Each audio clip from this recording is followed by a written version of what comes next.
Hello and good evening. Welcome back to another lovely episode of Pathfinder 2nd Edition. Today, we're doing something new and different.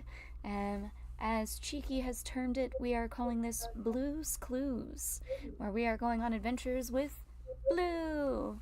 For those of you who have been watching us from the start, you remember Blue is a psychic android.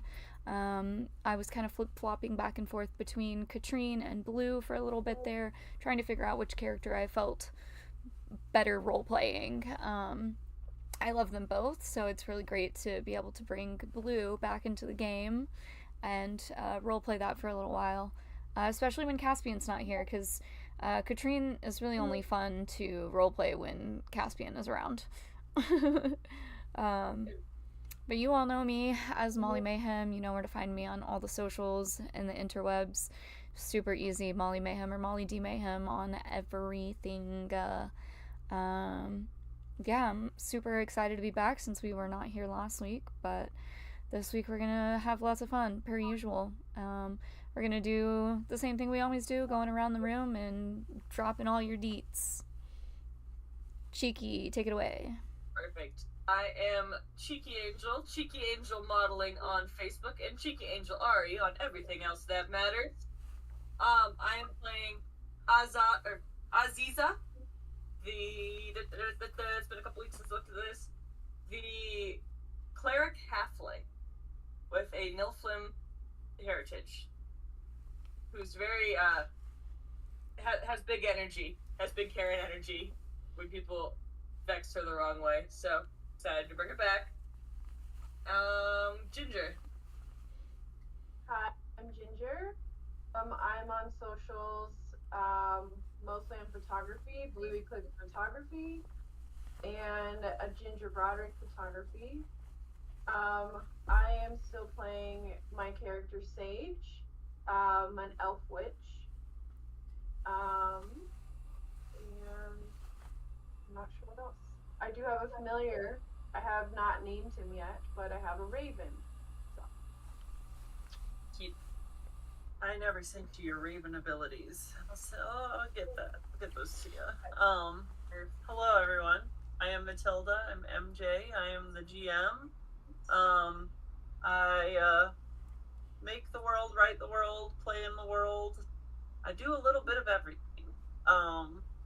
We weren't playing last week because we were busy celebrating this one's birthday, and sort of the fictional 28.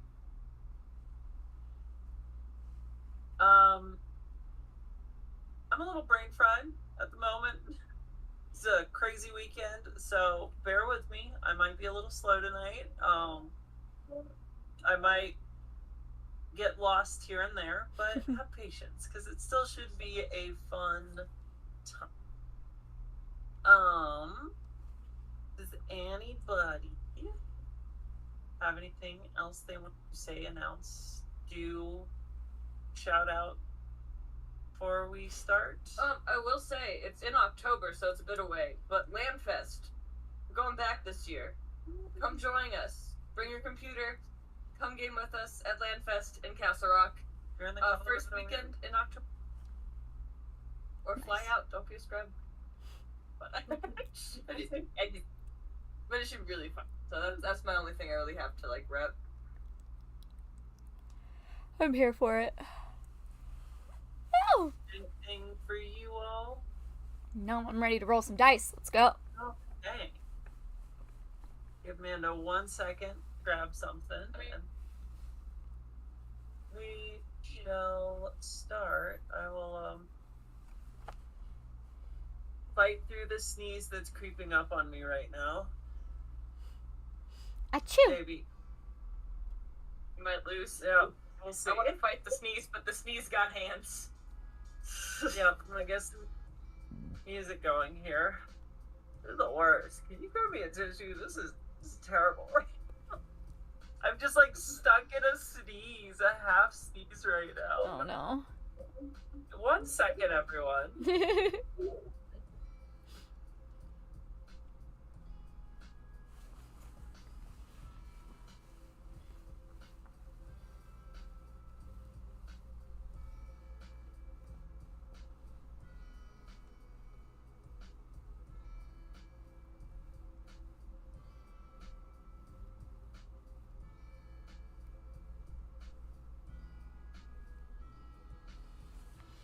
I love our music.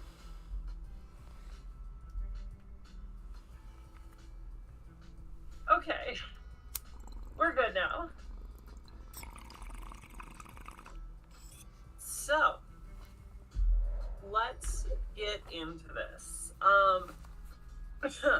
Ginger, you're going to be jumping in to a world that these two are a little bit more familiar with. So, I will give you a little bit of background here. Okay. You all are residents of the lovely city of Serenity. The last standing bastion of civilization and humanity that stands tall in a desert wasteland filled with beasts, monsters, and ghoulies. This city is watched over and run by the lovely sisters. Everyone almost refers to them with a level of reverence. Sisters are a tiefling, a half-devil woman known as Brandine, and then a half-angel woman, an Asimar, known as Emma. They watch over the city, keep an eye out for all of their people, and ensure nothing too dubious goes about. As of recent, there's been a little teeny tiny zombie outbreak that's kind of been going on and shutting off a chunk of the city. Just a little one. Nothing major. Might have failed a roll or two in the final boss fight of the other arc.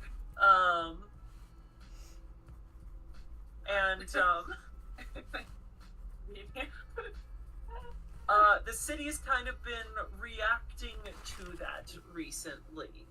A large portion of the city has been quarantined off.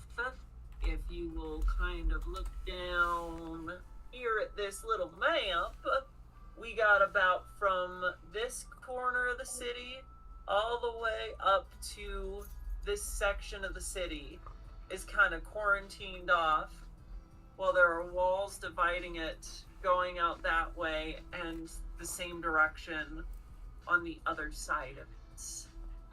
The local law enforcement are known as the Peacekeepers, and they have been doing everything in their power to try and keep things from spreading further. You all, whether you are on the Peacekeepers or kind of drafted into them at the moment due to your unique capabilities and talents, have all been sent off into the quarantine zone. A search and rescue mission. Not everyone made it out of the quarantined area before it was walled off, and you all have been kind of making trips in and out of there to find survivors, bring them back. This time around, you were all sent to go towards the tower in the center of the city where the sisters are, because the outbreak has spread to that point, and no one further out has heard word from the tower in a few days. Gaia's putting out the call.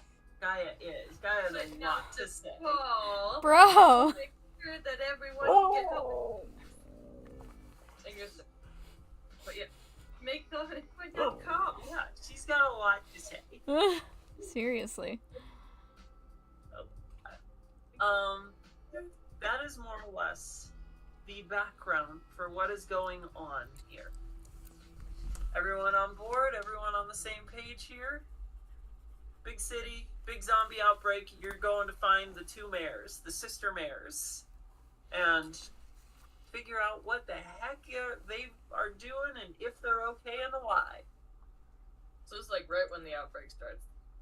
This is kind of like Okay. What's going on, Sugar Bear? The other What you doing? intrepid travelers have not come back to town quite yet. Nope. My. Okay. Exactly. So, down in the city streets is where we all go right now. Smoke rises up from a few burnt down homes a couple blocks away as the smell of iron, ammonia, and rot fills the air. Next to a half-collapsed building, a singular survivor screams out in fear as two zombies close in on them, gnashing their teeth and groaning out in hunger. Turning the corner, a figure wearing a duster with a peacekeeper badge brandished on the lapel, blue hair pulled or draping down their shoulders, and pulsing blue lights shoot out almost like tattoos across their body. Blue, you round the corner, you see what is going on. As you look back, you have a posse of followers with you. I need everybody to roll me initiative.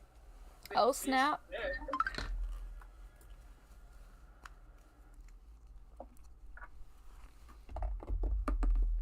Oh, no. Glad I wrote down my spells instead of being like, nah, I'll just do it later. Oh, these dice are so chonky. I got new dice. Matilda got me dice for my birthday, and they are animo-themed Genshin Impact. They're like a nice, heavy... Where's my Dino? That's a shame. Is it? Nope. What ridiculous is that? You know what? That's okay. Use this one. See, I told you, I'm gonna be a little behind here. TP Chaotic. Let me know when you're ready. Okay. Thanks, Scale. Have fun at Dragon Con. Oh, yeah, have so much fun at Dragon Con. This is gonna be a blast. I would love initiative numbers. Now remember, Ginger, to refresh your memory if you're not sure, you roll a d20 and add your perception bonus to that roll.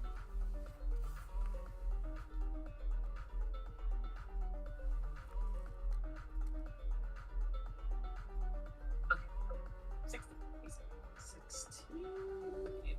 Need it, Petey. Not to forget your character's name. Z? Zach. Alright, is this name backwards and forwards? Because What? she is from a village of twins, and her Yes. twin is also named the other way. What has everyone else gotten? Sounds great. I got a 14. 14. And Sage. A 16. Woo!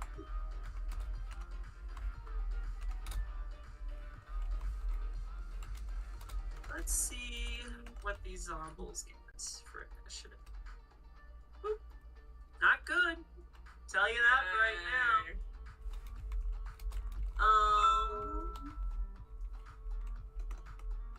Tight.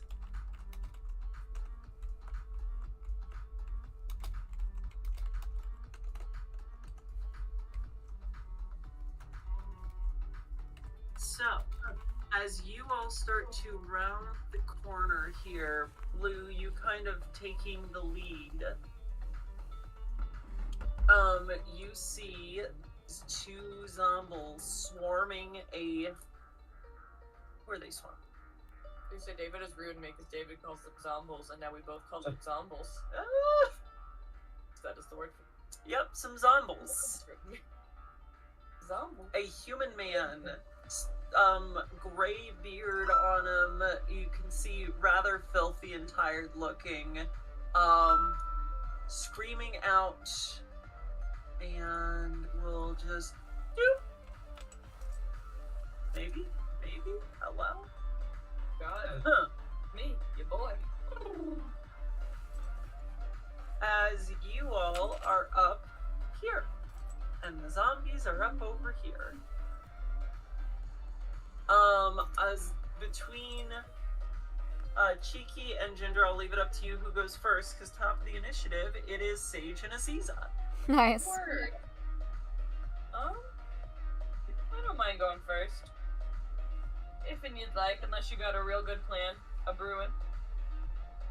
Not yet, but I'm gonna pop on my shield, so I get a +1 to my AC. And then from there, I'm gonna go in swinging. So I'll take action to shield. I think it's a 1 action spell. I Yeah. believe it is. Yep. Then action action to move into zombies, and then action to give them the big kapow. Heck yeah, if you will. Roll the hit. These are good dice. Good dice, love. Good dice. I got a 20. No, I got a 24. Ooh, that'll hit. Good dice. Good dice. Rolled a 19. Nice. Love to see it. Roll me a damage. 1d8 plus 1.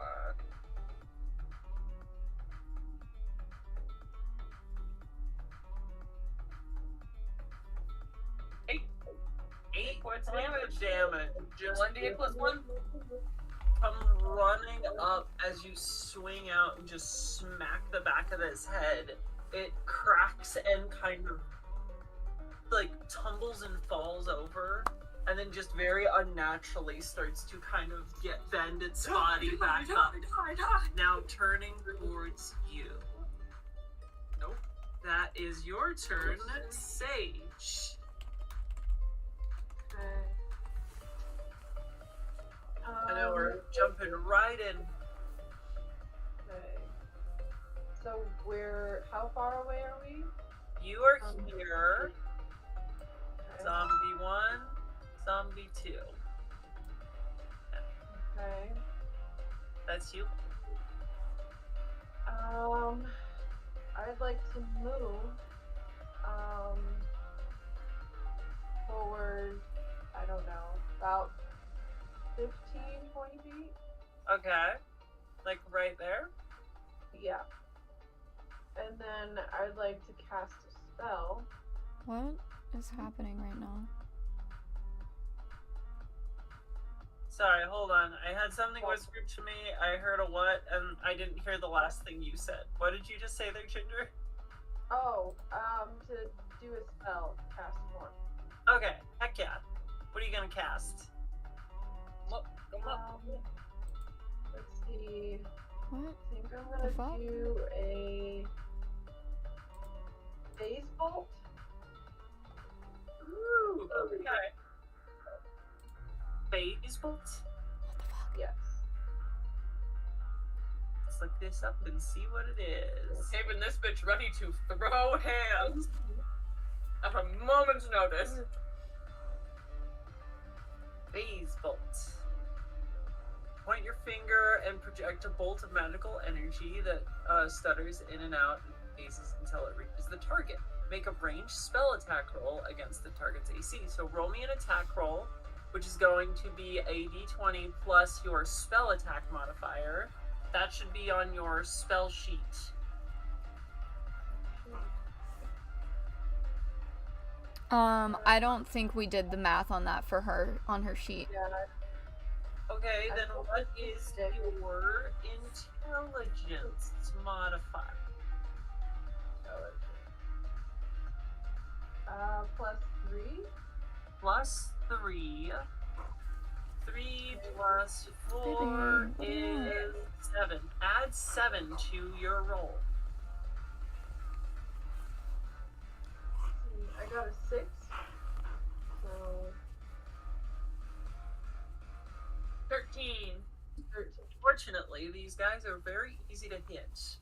As you come running up, you do you have a magic staff, or do you just like cast with your hands? With my hands. Heck yeah. Just dark energy reaches out from your fingertips, and it forms into the shape of like a shadowy spear that kind of skips in and out of sight, and then lands right into the head of one of these zombies. Can you roll me 3 of these little pyramid dice and add them all together? So roll it 3 times, total all the numbers. Okay.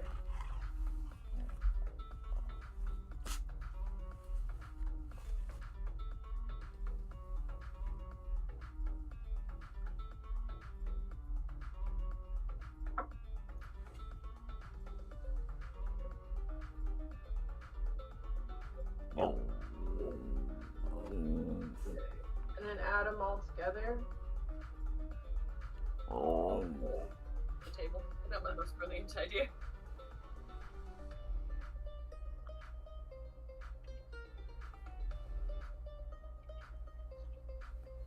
got 23. 23? Yeah. It said roll it 3 times, and now Okay. it turns up together. Yeah, just like addition wise, just whatever the rolls are plus each other. What So my else? first roll, I got 1, 4, 2. Oh no! Just the top number. Just the very top number is what you're adding.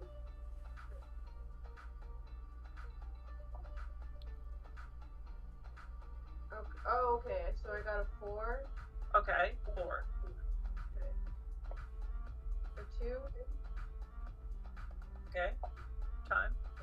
and another 2. So that's it. I was 8. adding them all of the sides up. Sorry. Yeah, no, that's totally fair. You shoot that out, it hits right into the skull of it as you see that this zombie, its movements start to slow and stutter as it seems to barely be holding together. It looks like you could blow it over at this point. It's real hard. But he's not quite dead yet. Not quite there. The one right in front of you. Oh no.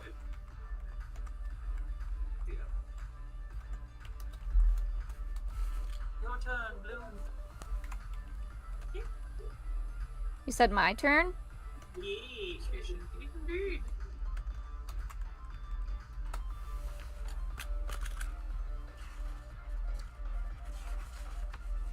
What you doing?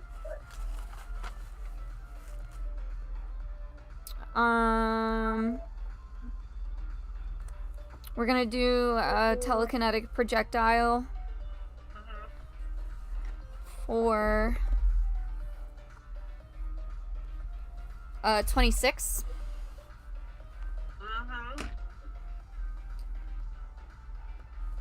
And that is 1d6.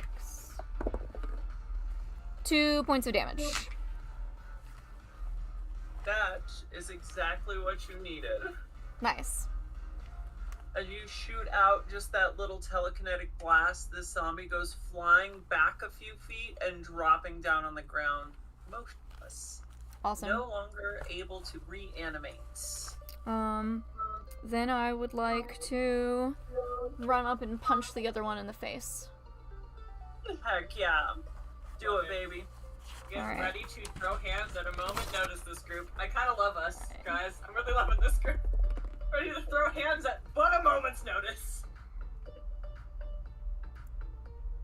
26 again. Oh yeah, that'll hit. That'll hit. What damage does it do? Oh, I don't know what damage my fist does. We don't have that written down for some reason.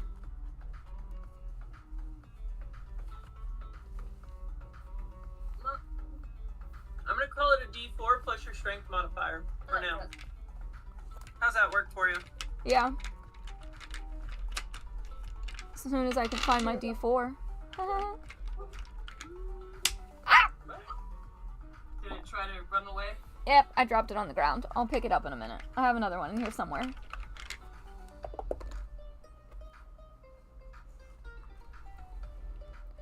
Six. 6 points of damage. Heck yeah. As this older man is there just like, help! Help! Just instantly comes running around the corner, smack one's head in, 2 magical blasts, send it flying off, and then just this girl with blue hair and glowing skin jacks this one in the face as you just like, help? Hello?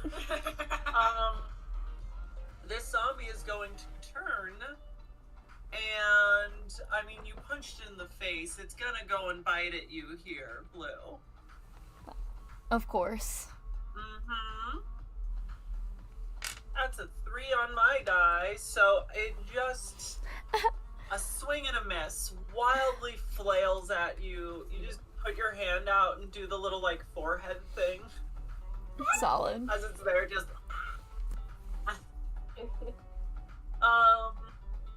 Top of the round, Aziza and Sage, you are up for you two. Do you want to go first this time, Sage? Which one did I hit originally? He's The dead. one. The dead one. The Okay. super dead one. But you could hit the other one.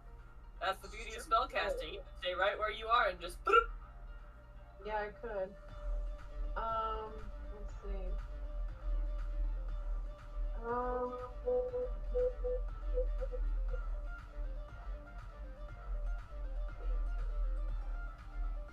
I'm looking at a spell real quick.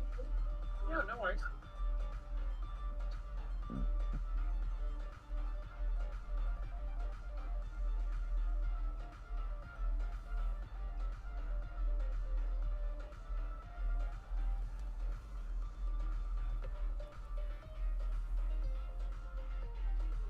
I think the spell Pain. Okay. I get in my knees after a long day of walking. No, that's just normal pain, honey. And stay where I am since I'm not. I can cast that far. So. No, you don't gotta go. Let's see what Phantom.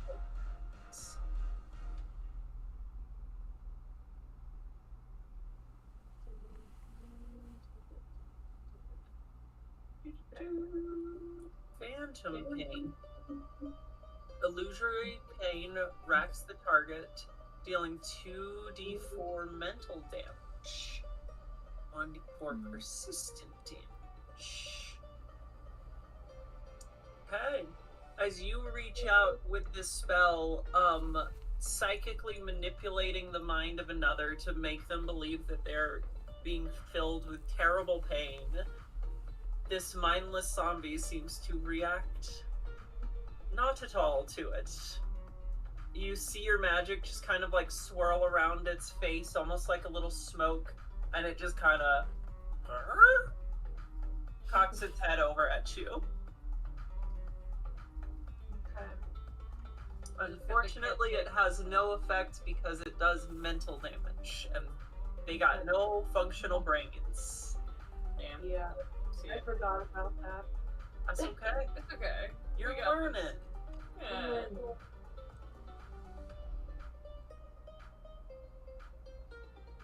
Anything else? You have one more action. If you wish to move, you can, or if you just want to... Or if you have any cantrip spells that are one action. Which you might. We're probably gonna have to look over her spell sheet at some point and help her with all that. Yeah. It's okay. It's just your second session. I'm like, I ain't sweating at Yeah. the moment. Even if you had the information, you might still have questions. So that's all good.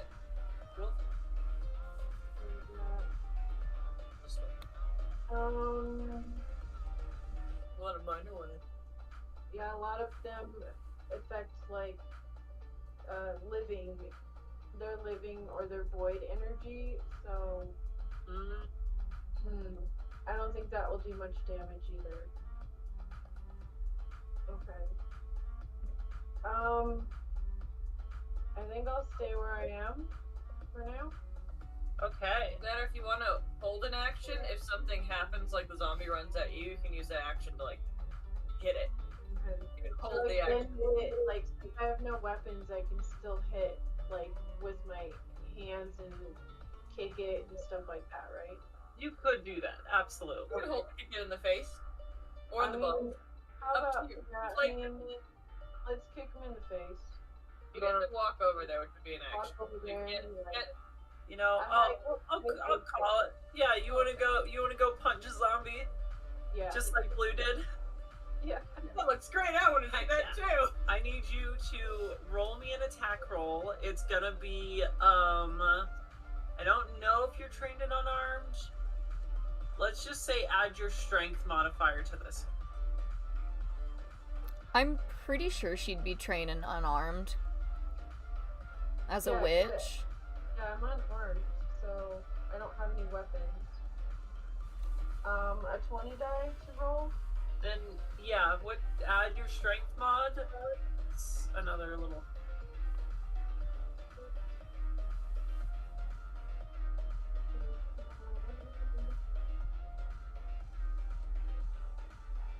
I rolled a 17 and my strength mod is 3. Oh, that's a Yeah. dirty 20. Dirty Oh. 20. Woo woo. Heck yeah. Good yo. You go running up and just roll a little pyramid die again. Just one of them. Okay. And just the top number? One-sided die, just the top number. A 1. Okay, that will be your strength on top of that, so that'll be 4 damage total. As you go and just, as you punch it in the face, just kind of goo comes off your hand from that punch with this. It is a very squishy thing. Gross. Super Yeah. gross. Very nice. Aziza, I think I know what I want to do. what you doing? I'm going to move in between the two of them with my sword and ram it through the middle. In Up between. there? See, I was thinking like, it Oh. was like right there and just Yep. so I punch, can. punch, right in the gut. Excellent. I got a 23. Good dice. That'll do it. Good dice. 18 on the die. Good dice. Nice. Good dice. So yeah, and then I roll 1d8 for that damage. Woo! And that would be 3 damage. Okay. I just poked it a little. Just tickled its tummy. Just a little. Tickle me, zombie.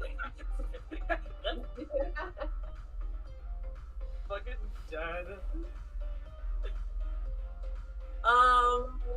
Blue. It's your turn.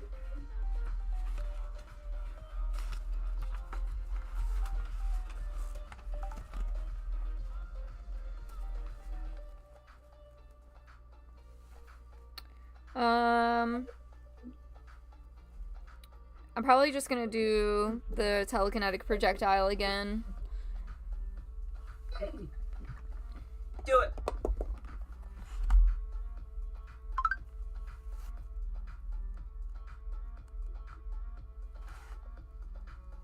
For a 12.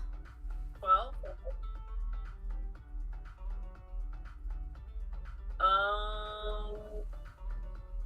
If it meets, it beats. That is their AC exactly.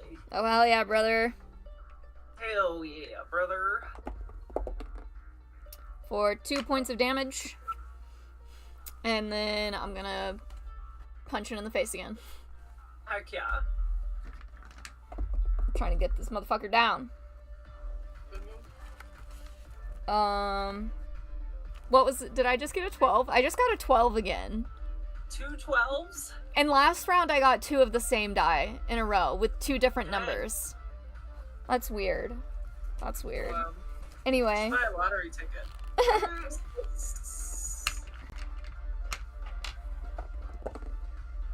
5 points of damage.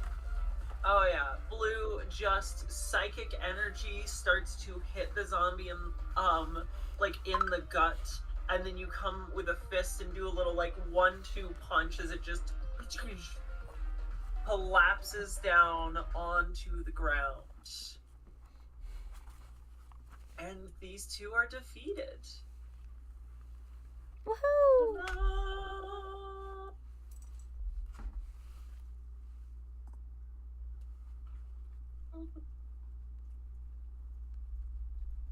Heck yeah. As you two finish off these zombies, running around the corner, lagging behind a little bit, your other 2 group members, 2 lizard folk, one of them blue scales, smelling of booze. You all know him as Cassidy. He wears a dark blue duster, has a long rifle in his arms with a scope attached to it. Definitely a slight stumble to his step. As he comes up and is just, damn, y'all are too quick. You ain't leaving enough for me. Come on.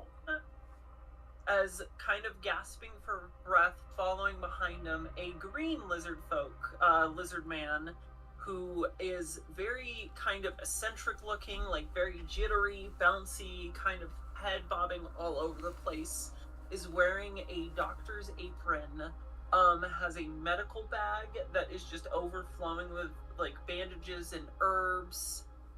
You would know this as Doc, the local doctor of the area. As he just kind of comes over and immediately drops down to this elderly man and begins to kind of look him over. As you are all gathered there, you just see this figure. Well, I gotta thank you kindly. You all really, I thought I was a goner there. No problem. It's just what I do. Now, I would love for all of you, as doc they're treating, to roll me either a perception check or a medicine check.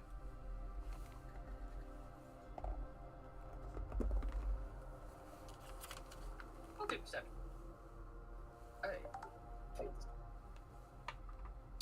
19 for medicine. Okay. 19 for perception. Okay.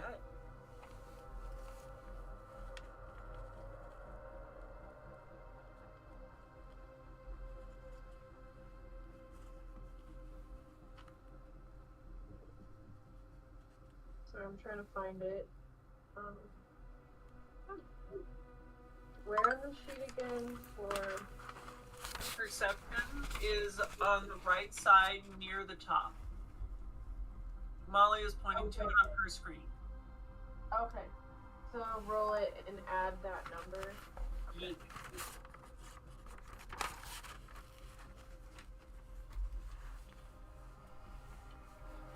I got 15. 15? Okay.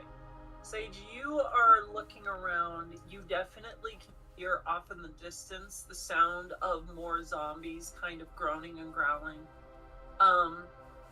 Blue and Aziza, as this man is kind of like reaching up to you, he's just like, well, my name's Jethro, and I am indebted to...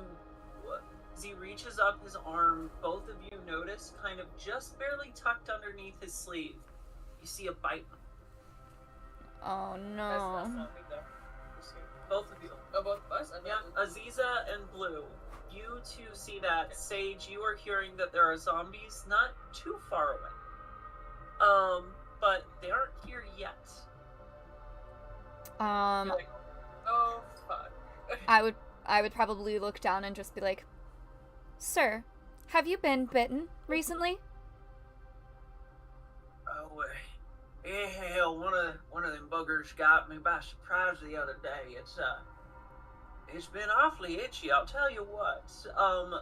Blue, with that medical check, you can see that from the looks of it, now that you're getting a closer look, you see blackened veins stretching out from that bite.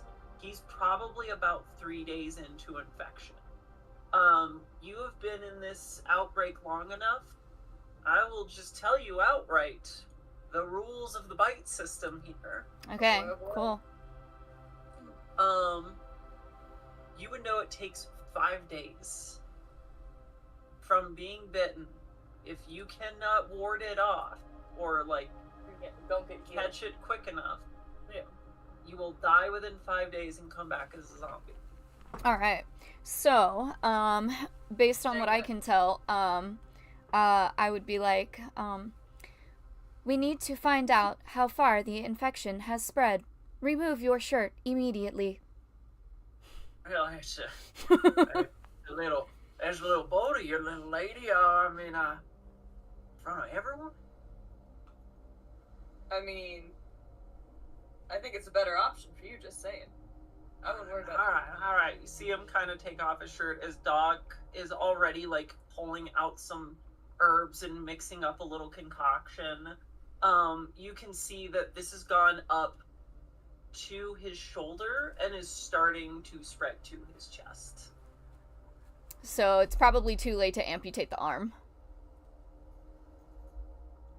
Well, we can't amputate his arm, as you see Doc kind of like mixing in this little tincture and gives it to him. He's like, think if I can get him back to my clinic, we might be able to get this before it, does the ugly thing. Is that an option, do we know? Like, is this clinic... Well, it's outside the corner, but, that's quite...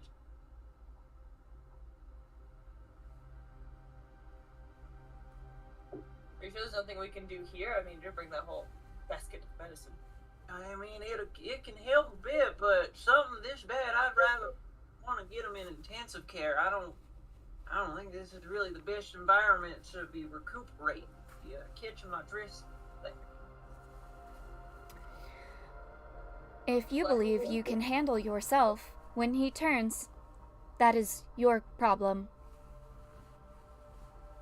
We don't want him, like, going to the, like, non-quarantine area, though. See, Cassidy kind of just sipping some, whiskey out of a flask. He's like, well, why don't Doc and I take him back? We feel like he slips a little too much. I'll, escort him to where the, other infected don't. We can get him back, see if we can take care of him. You all keep going on without us. I think that sounds like a plan. Thank you for your cooperation. Listen here, y'all. Get a hold of the sisters. Let them know where our little camp is outside of the quarantine zone. We're doing okay, but we need them helping us out and guiding everyone. We're a little lost. So, please make sure you bring them back.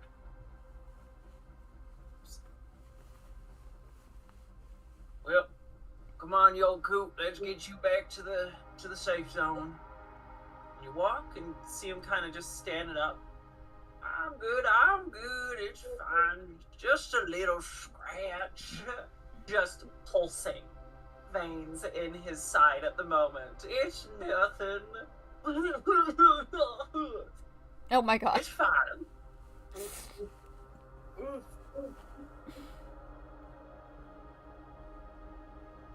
Now, for you all, as you see them... Sorry, excuse me. A second.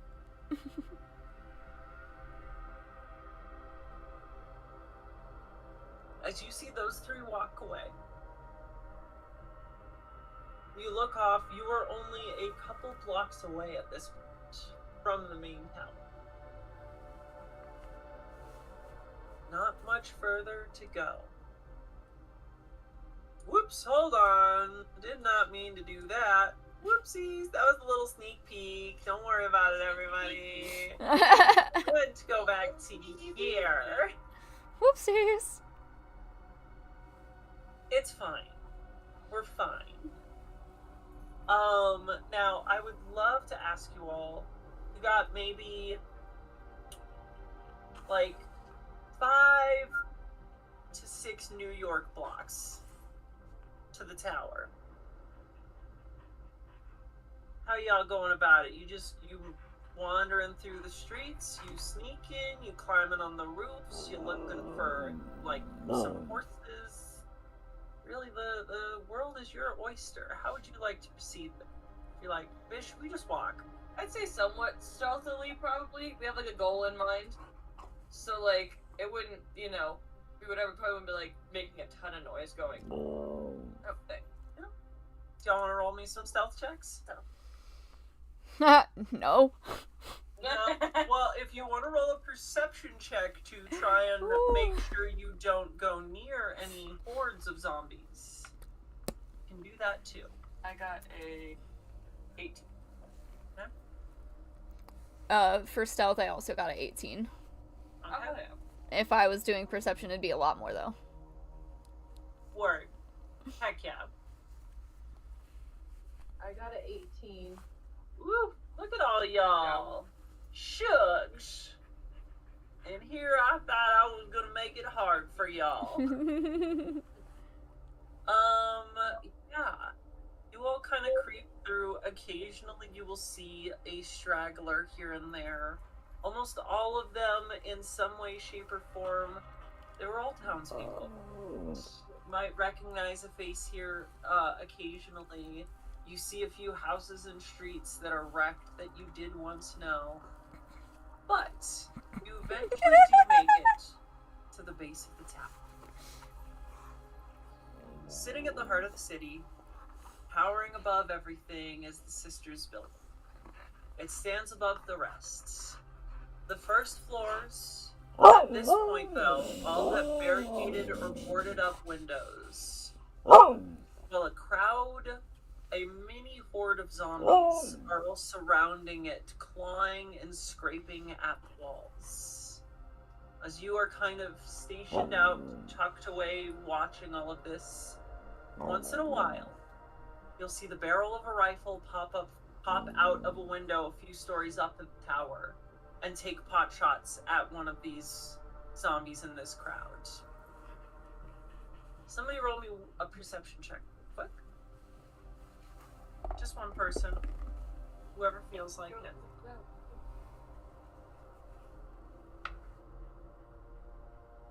Oh, is it me? Yeah. 9. Wolf. I was hoping somebody else had rolled their dice before I rolled mine.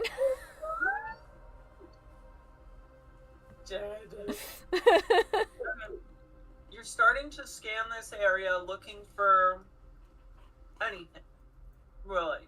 Points of entry, other survivors that might be hanging around. Unfortunately, all that you really can see is a kind of like rickety looking gangplank that crosses over from the tower over to the rooftop of another building across the street from us. Well, that's our only way in.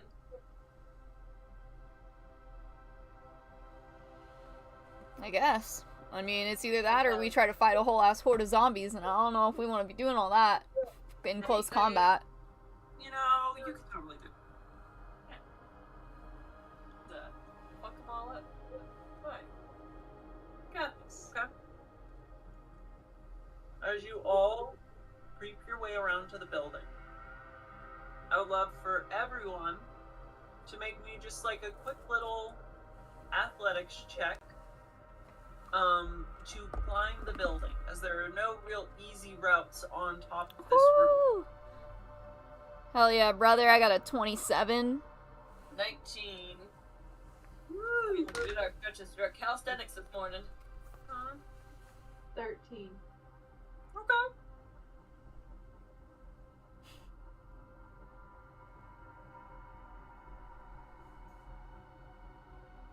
"13 is good.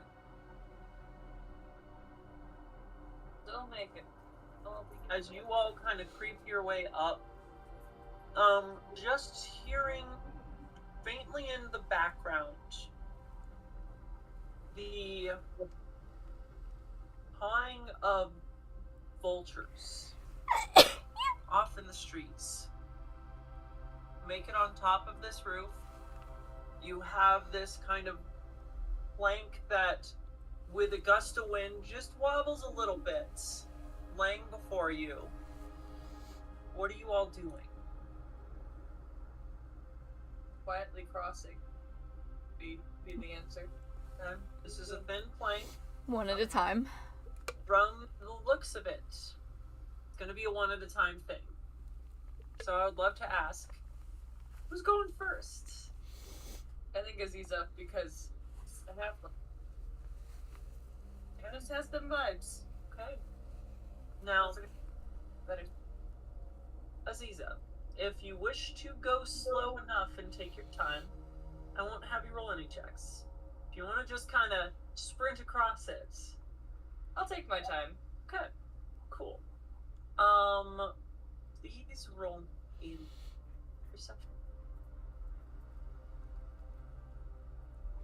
Got a 21.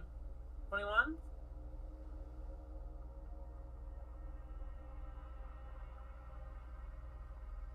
Okay. In fact, I would love for y'all to roll me a perception check.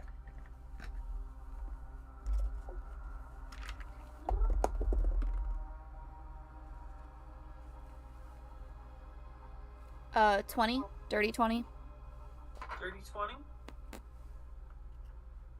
Okay. 18.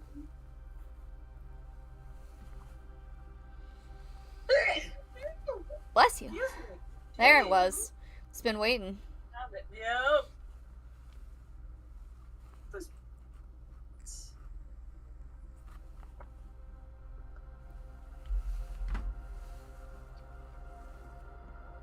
Okay. Aziza. As you are walking across this plank, moving slowly, just it initially with your first step, it does that sort of like kind of little rock, and you feel that, but you get your weight settled on it. Take a step. Hear it creak a bit. You take another step. It seems to have stabilized. As you take step by step, kind of in a line in front of each other, as you get near that center, you feel that wood bow in a little bit more, kind of wobble. As you look down, you see this just swarm of zombies surround this building. Kind of sticking your arms out. All of you start to hear these bird calls get louder, louder, as eventually, rolling the same initiative as you see rotten undead vultures all flying out towards you and wishing and striking out at you. Lord have mercy. So, we're gonna pull out over to this map. We're gonna put you right there. Alright. You two on the roof as you see a swarm of vultures flying around you. I will give you your turn, however, they are also attacking you. 18 to hit you. That's hit. As a hit. So I will let you take your turn here. However, I need a reflex saving throw from you first. Excellent. 14. 14. Yeah. As you see these vultures swinging out, one of them pecks at you with their beak. 2 points of damage to you. Do I get the tumble virus? Get to that in a second.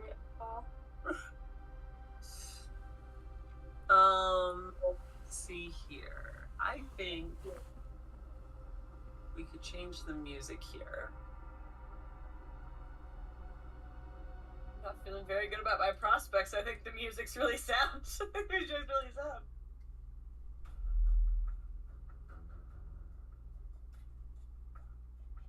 As you see them all starting to fly around you, you stumble a bit, but you keep your footing. Take 2 points of damage. It is your turn. What are you doing?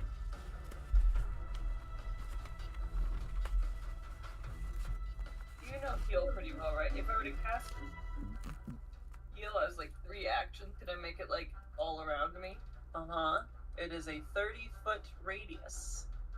I'm gonna cast heal in a 30-foot radius that are. Okay, let's see what a 30-foot radius would be. Birds. I'll let you know. Boop, boop, boop, boop. Look at that. That would be sound. I'm doing that. That would all all my of them. actions. You stand there, Big pumpkin clutch your spell. little holy symbol. You all just see this divine bright light. You don't gotta roll to attack. I believe they just have to roll to Well, I would save. have gotten a 24 if I had. Ooh. What is your spell save DC? 17.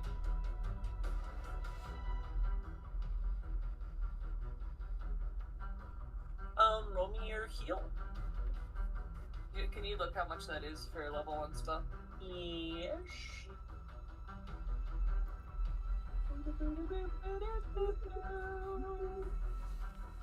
Excuse me. Can I spell it wrong?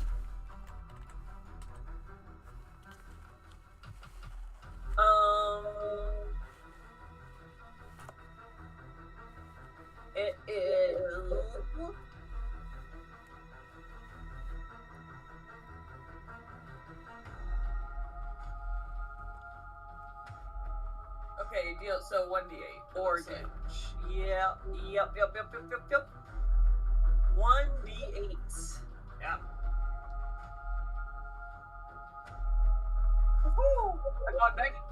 Look at them wings. The first wings. Oh, I'll need a bread. As you shoot out this energy here, Nice. you see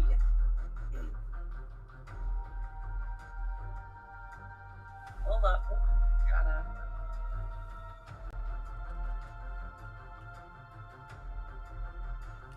just pop out a real big healing spell. Goddamn! you see half of them drop down just and you see a couple of zombies at the edge of this building near you also get affected as they start to burn and kind of cry out and take notice. Uh-oh. That's okay. I'm up here. You're down there. Bunch of bitches. That's what you are. That is your turn. Yes, that is all my actions. I did a Hail Mary. Blue,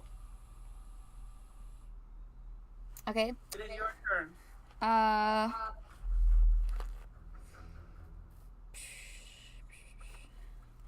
You see half of these undead vultures drop down to the ground. 3 of them are still up and flying, hurt.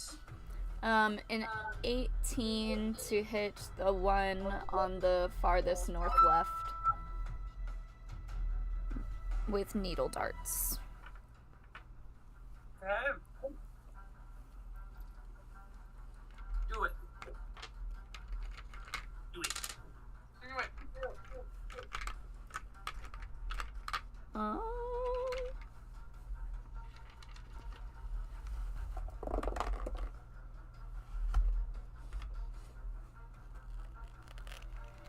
three, 4. I don't know how this one's supposed to work. Oh, 4. Okay. 8. 8 points of damage. 8 points of damage. Yes.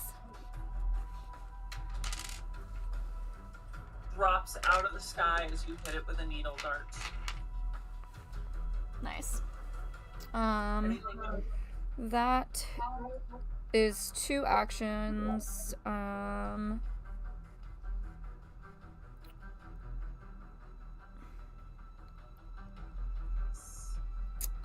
I guess I'll hold my action.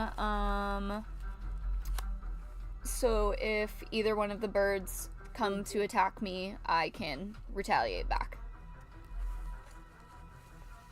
Come again? I'll hold my action, so if one of the birds attacks me, I can hit them back. Heck yeah. Super for that. You are readying a fist of fury. Sage. I have a perfect spell. Ooh. Okay. Scorching Blast, which is, I believe, evoke of massive fire into the air, an outstretched fist.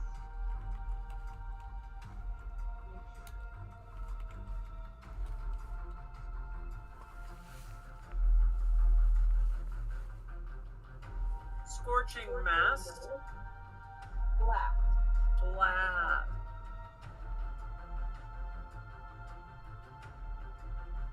Okay, let's see what this does.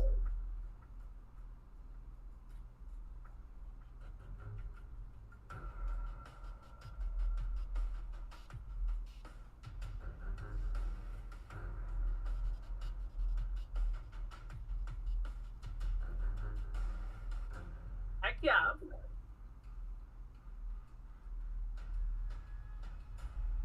That's awesome. Okay, yeah, you just summoned this just ball of fire. Roll me an attack roll. These zombies do not know who they're dealing with. Good. Came A 10. 10 Yeah. total or 10 on the die? 10 on the die. Add your spell attack modifier, which was a 7, so that's 17. That'll hit. Roll me now 2 8-sided die. So the diamond-looking ones, roll me that twice, add the number. This one? No. Yeah. That's No, a it's the one with a diamond. Diamond shape. Oh, this one? no. No. What kind? Show example. Yeah. Wheel. It is This one. this one. 2 pyramids stacked on top of each other. Oh, this one. Yes. Yep. Roll 2 of those, add them together. Just the top or just an. Okay. Whichever one is showing. 2 and 3.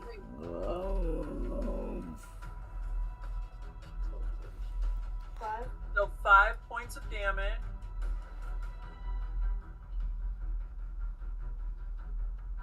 And another one drops down. Nice. You got 1 action left. What would you like to do? I would like to walk carefully on the wood plank. Aziza is already on it. Would Okay. you- Huh? Is it one person that can only be on there? I would highly recommend it, yes. Okay. So As it's waddling underneath me at halfling side. I would highly recommend it, yes. okay. I'm a little halfling. And if it's wobbling under me, then there's no hope for y'all. Y'all full-sizers over here. I guess stay where I am. Okay. Cool.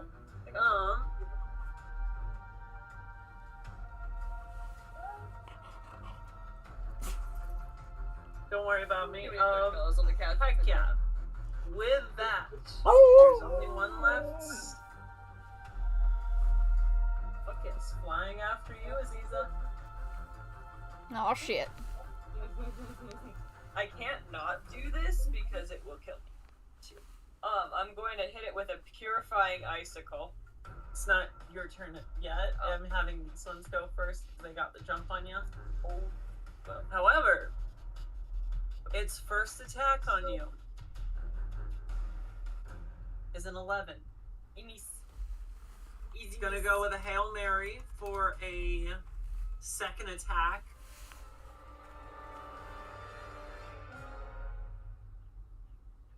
$19. Easy hit. Okay. I need 1 more reflex save from you and 2 more damage.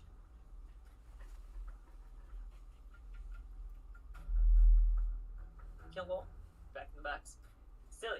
Alright, reflex save. Oh, great. 12. Aziza. Oh As shit. this vulture flies over and hits you, you find yourself losing your balance. And you drop down to where you catch yourself with your arms, but your feet are now dangling off of this board as you all see it just flip and go sideways as it is just like balancing right now with Aziza in the middle of it. It's your turn. As you look below you, seeing the zombies now with their attention drawn, reaching up and trying to grasp at your feet. Can I try to, like, kind of push myself up and forward with, like, some kind of acrobatics, athletics related thing to get the board back straight? I'll let you take your pick on which one you want to roll. Acrobatics. The dice gods are on my side today. I got a 24. 24? Okay. And then scuttle on my chest along the boards the rest of the way. So lucky. The 3 zombies that attempted to grab at your foot all rolled below a 7 on the die. as you feel one start to grab at your toes, but just can't get the grip as you That's not it, but just pocket size. You can't grab me. put your arms flat on the board, muscle it down, and then just like full pull up yourself on top of it. And then scuttle like army. I will say moving the board upright, and then getting back up on it. 2 actions. You can either slowly crawl to here with your last action, or quickly get across at another reflex saving throw to not. Let's get to the edge. The edge is still a better place to be. Okay. Start crawling across just just here like as the bird turns around coming after you, the horde just grasping up. I will say at this point, Blue and Sage, what are you two doing? Wondering why Aziza went to the other side of that bridge, because I'm not doing it. Where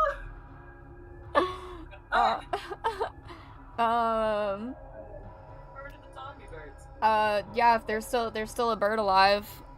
Yep, it's kind of flying like right around this area, hovering around Aziza.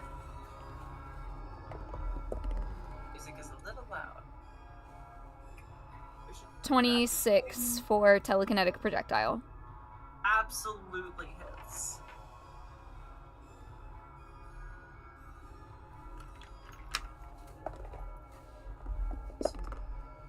Ugh, lame. 1 point of damage. How much? 1. Fucking dumb. Okay. Okay. And then I'm Shoot just... out, it just kind of grazes by it.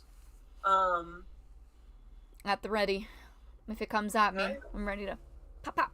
Sage, you still have this ball of fire that you have summoned just sticking with you.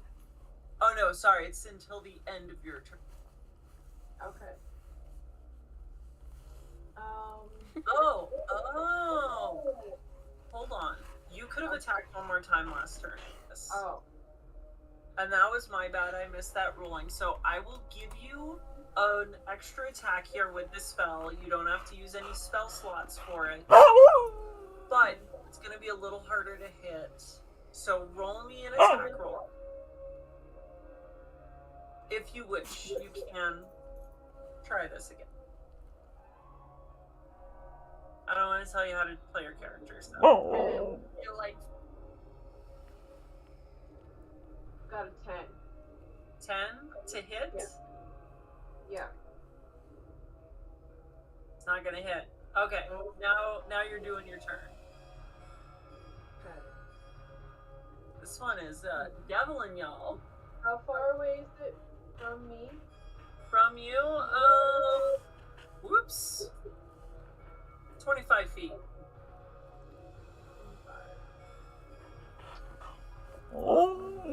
I hear you. Let's see. So- If I move. So can I just have one movement or one action to do a spell again? It's your full turn now. I gave that to you for free. Okay. So you have your 3 actions. Do any. I'd like to move a little closer. Okay. To see if it'll hit. Okay.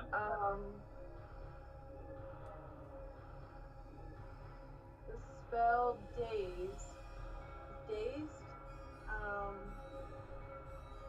I also have days. It does mental damage, so I wouldn't necessarily recommend it. I wouldn't do it. Okay.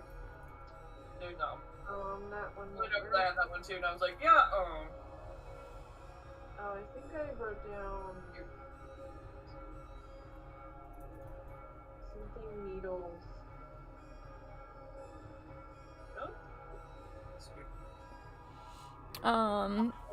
Parts? Well, yeah, needle darts. I have that one too. That's what I've been using. It's a good one. Okay. Yeah, that one should hit it from my distance. Okay, roll me an attack.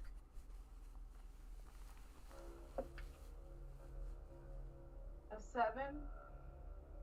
Plus 7. Right? Because Yeah. 7 on the die. Okay. Yeah, and on the die, yeah. 14. That's a miss. Damn. That's a miss. I'm gonna shoot out.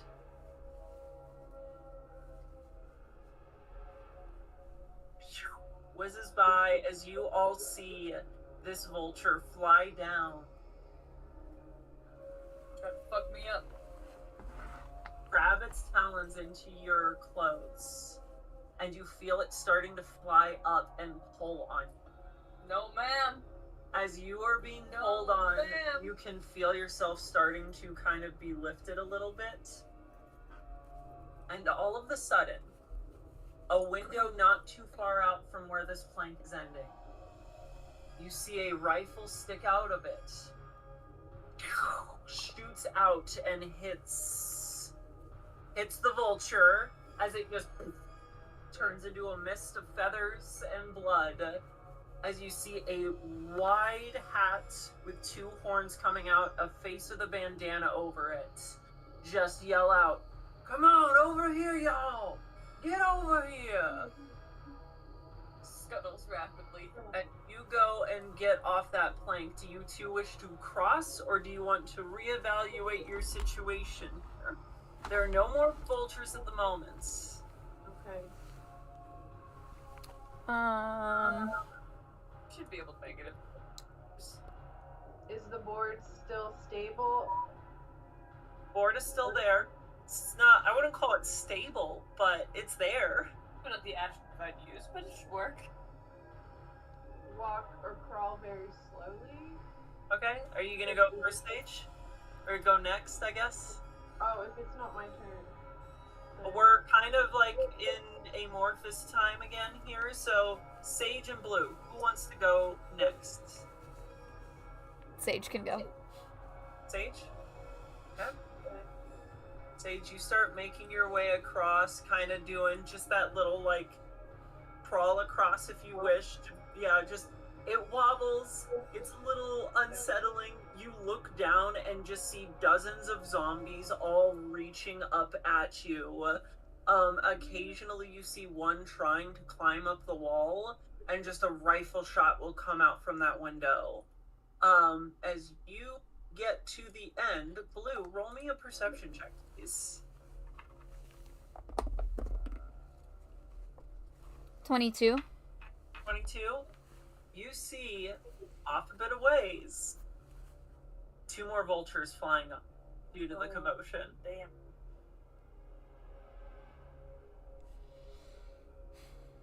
Okay, well, how far away are they? A good, like,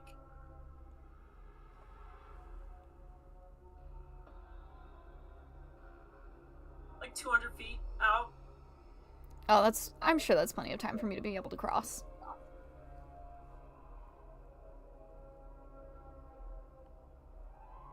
As you start crossing, you see them just beelining it for you. When you get to the edge, you notice one of them begins to swoop down and take one swipe at you. Because they have a fast fly speed. That's a 3 on the die. Whew. Just whew, flies over as you all go running up to the window. You see this large figure. Just, come on, get in here.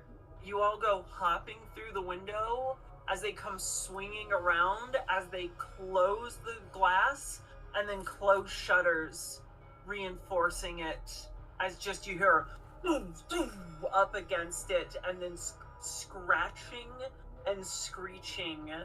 And that is where we're going to take a little bit of a 15er, if that works for everybody. Take a break. Catch your breath.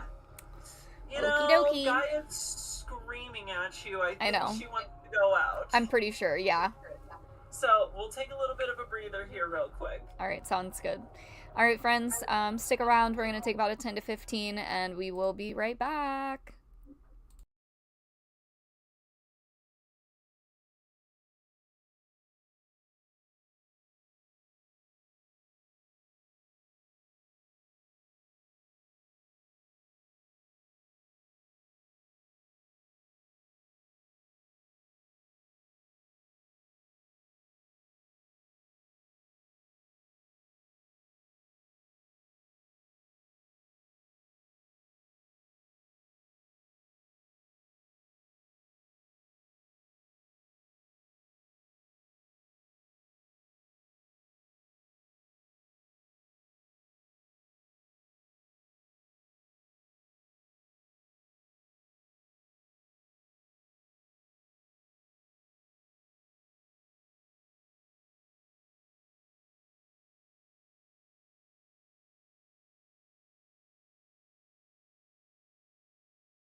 Hello, and thank you all for sticking around waiting on us. We super appreciate you.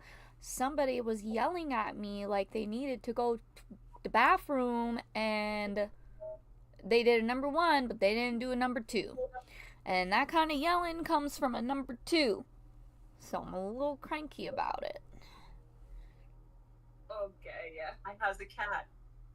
Who has the barn? Oh, little cat.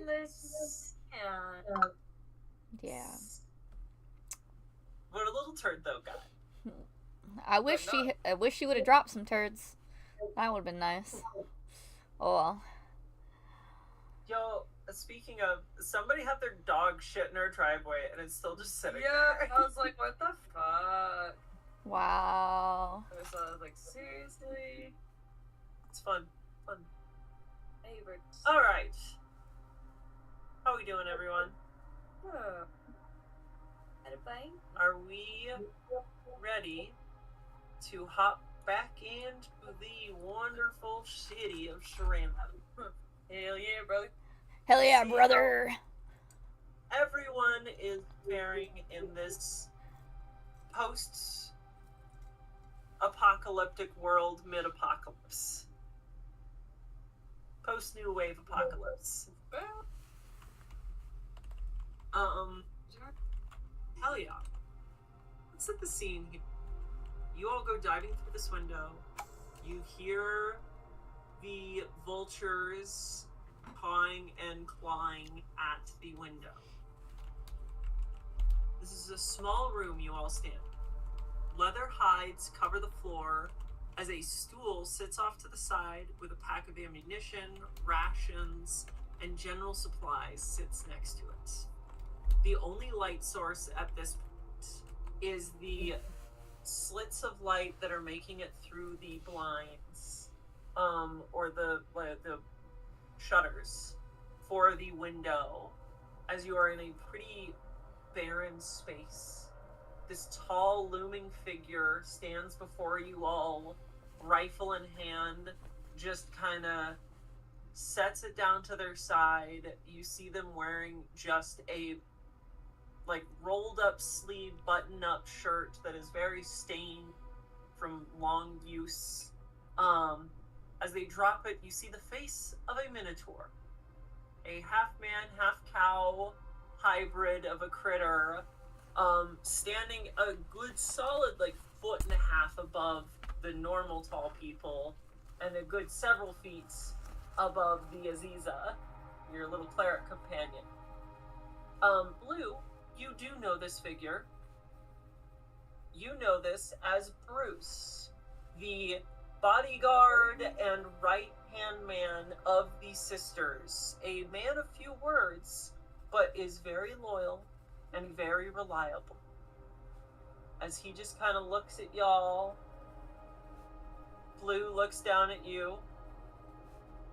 See you, Blue. It's a pleasure seeing you. Shit's fucked. It is, indeed. Well, I'm on post here. Y'all want to head to the courtyard? Sisters are, they're down in there. Just you hear banging against the window again. I gotta take care of. Good seeing y'all. Hattie. Hattie tips his hat to you two. Never met him before, but just kind of gives you a little bit of acknowledgement. Aziza does a teeny tiny way. Basically, the look on my face like, that's her the entire time. He's just ginormous. So she's just like, little wave. Promise I'm friendlier than the ones we got outside right now. See, the bar... Sorry, talking like the bar is low. The bar is low, but I'm sure you get over it. Sure. Yeah, I gotta deal with this. So. Just kind of goes back to loading his gun and very focused on his task. You see him begin to brandish a big axe as he gets ready to open the window and deal with it. Y'all might want to scram. grabs away.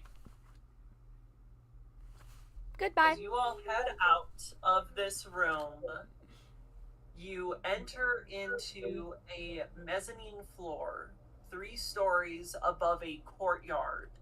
Down below you, the floors and supporting pillars are all made of stained and damaged white tile with faded blue patterning.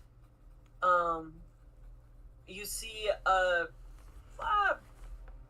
maybe just shy of a dozen tired-looking peacekeepers kind of stationed throughout, like, the courtyard, a few of the other mezzanine floors, holding damaged rifles, makeshift weapons, and then about a floor or 2 above you, you see a couple of civilians, all kind of gathering around and looking down the railings from their floor to see what sort of commotion was going on from you all entering the building. As you all stand there, roll me perception checks. A 25. 5? 13. 13? 15.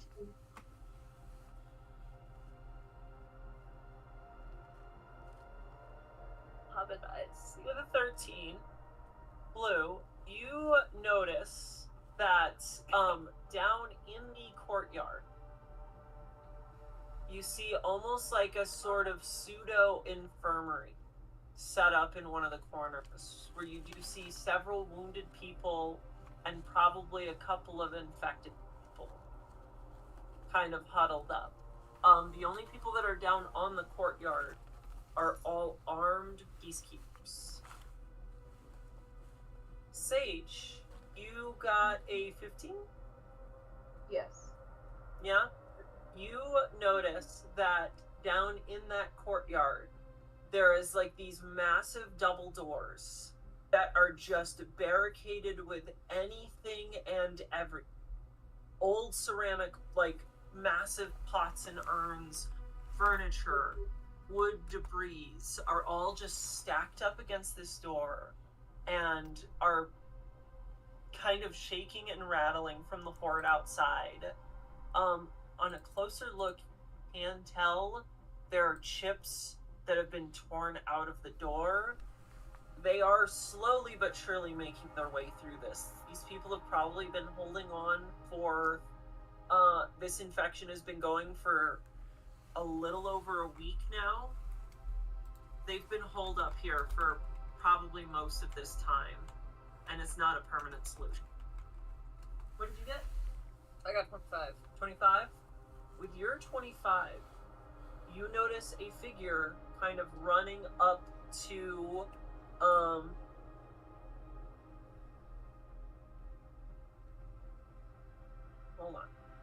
on. Loading. To my other notes.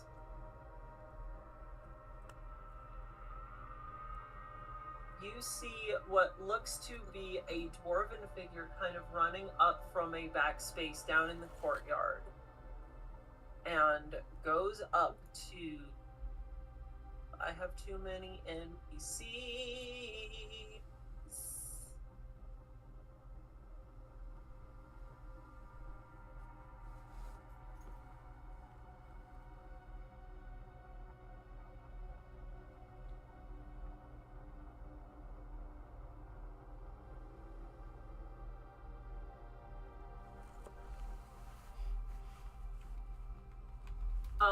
Goes up to a human peacekeeper, and you do overhear him saying something. You can't make out the whole thing, but you do hear in his sort of statement, well, the sisters need so and so and so and so.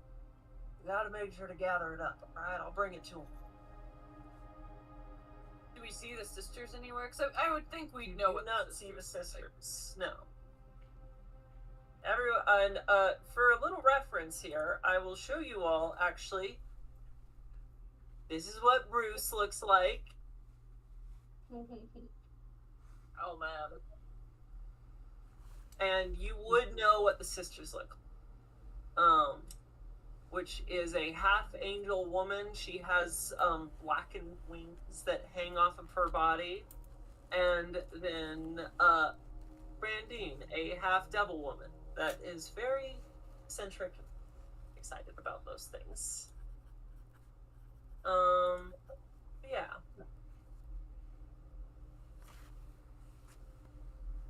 What y'all doing? So, I mean, we were sent, just to make sure I'm not being silly, we were sent here to find the sisters and see what's going on. Yes? So, I'd say Aziza's just going to go up to the nearest peacekeeper and inquire about the whereabouts of the sisters. Okay? Here from the city. And talk to the sisters. Where are the sisters? Sparing any huge amount of detail, just very, kind of gruffly and concisely telling them what I think they need to know. You go up to a random peacekeeper, ask them that, just looks over.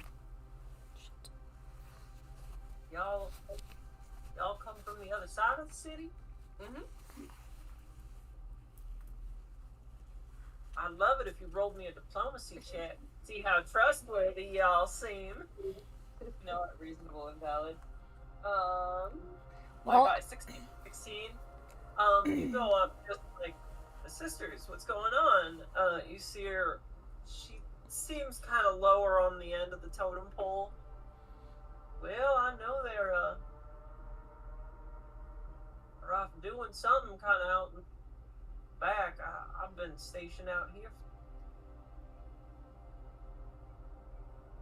for 5 days, 6 days. How many days has it been? Just kind of yells off. Someone shouts up, 7! I've been out here for 7 days. Couldn't tell you exactly where they are. I know they come from the back somewhere. Again, all I want to do was like sacre blue and feed her something. Oh god, I'm so bad. Just deep down on Benoit. Deep down you love it. But yeah. Be like, just thank her and kind of just look at her and be like, okay, and head in the direction she was. Nobody else wants to do anything else. Yeah, Benoit? Yes. Nobody else do anything else. Yeah. Do y'all want to do anything? I guess if Blue overheard the conversation, Blue would interject at some point, being that she has her peacekeeper badge on, and to just be like, we are in dire need of finding the sisters. Yeah. We're in dire need of getting some help here. Y'all sending backup? Y'all here to get us out, or y'all just looking for the sisters? Like I said, they're down through that back door. I mean, I haven't gone down there myself. I don't really quite know what they're doing. Things kind of went off and everything. They told us to hold this courtyard no matter what, and they said they'd be back with a solution, but the only person that really keeps coming and going from out there is old Tup down there. Pointing over to the dwarf that's down there, was saying something about the sisters when you initially walked in. But sorry, I wish I could help y'all. That's really all I know. We're just holding out, hoping they got something. But it's been quiet. Is good information. Thank you so much. Cool. Pivots and heads towards Tup, the dwarf who probably knows a little bit more. Blue, you are familiar with this figure. Tup is the crafter in the city. He makes different sort of weapons and gear for people. He does supply a lot of armaments to the peacekeepers directly.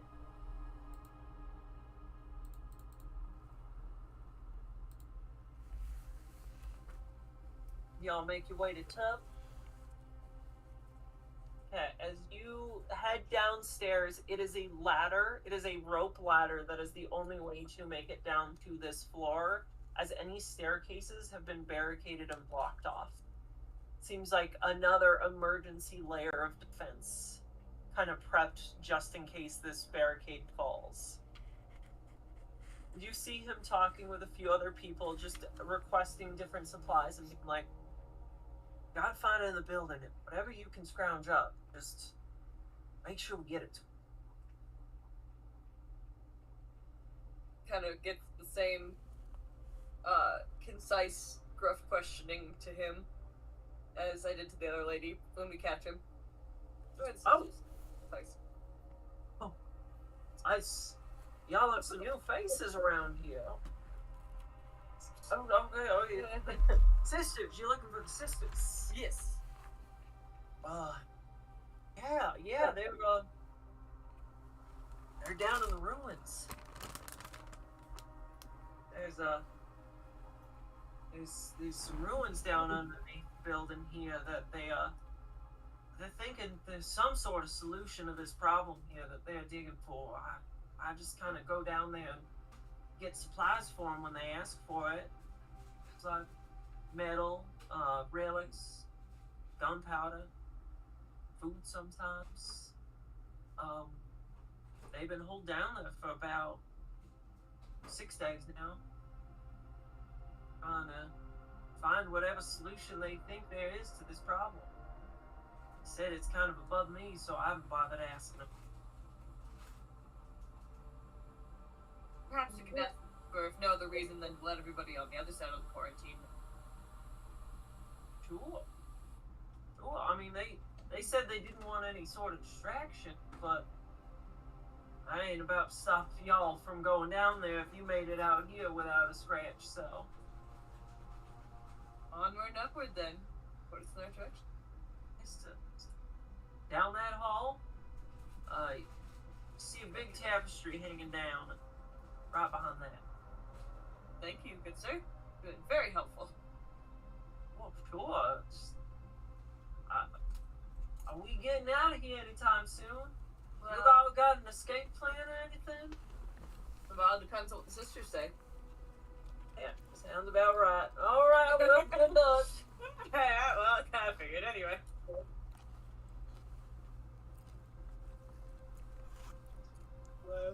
To the ruins? To the ruins. You all head down this area. You hear the noises of the horde banging on the walls and the doors, all just getting more and more faint. Eventually, you find a wall where a massive tapestry hangs down. This tapestry is faded and stained beyond any sort of recognition at this point. Probably had some beautiful depiction of either a history or a religion on it. That is no longer. You see a large, mostly opened, like double sliding metal door. As you go into it, it immediately feels as these metal halls run down deeper into the ground, further into these ruins. Dim strips of white light, just about yay long, all just continue down the trimming of the walls on each side of this hallway in a repeated manner. Eventually, as you walk down and through, metal bodies, damaged, broken down on the ground, just pop up here and there. They have a strange, angular, but human-like design to them. Blue, roll me a will save. Oh.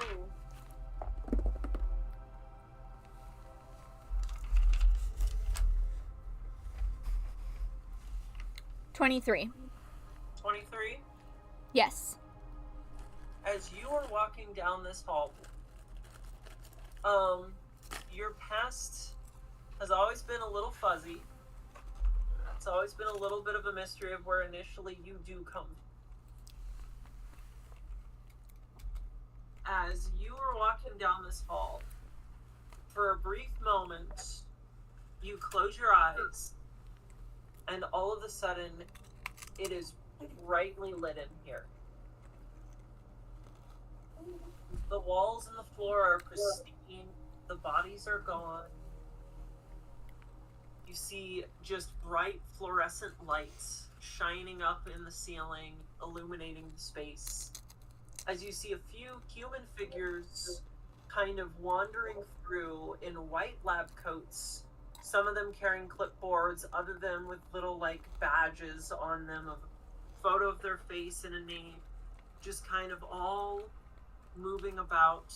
And then you close your eyes again and open it, and you're back with everyone else. It's dark, it's dingy, it's wrecked. Damn. That's crazy. Huh. So you continue on down the halls. You see at one point another door that is like partially open.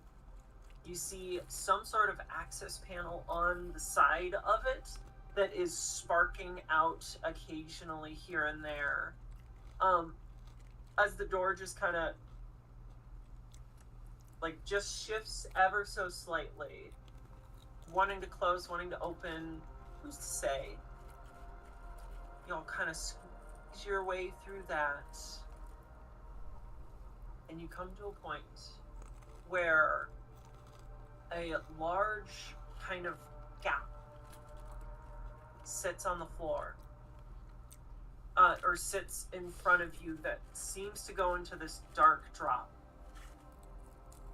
Blue, as you are there, you kind of close your eyes again, and you are there.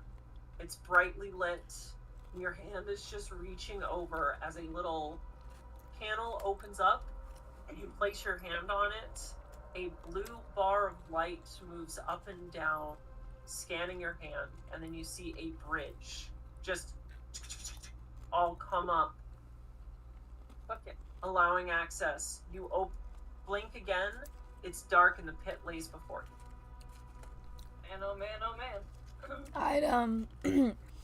I'd be looking around on the walls to see if I could spot the hand scanner. You look around, roll me a perception check.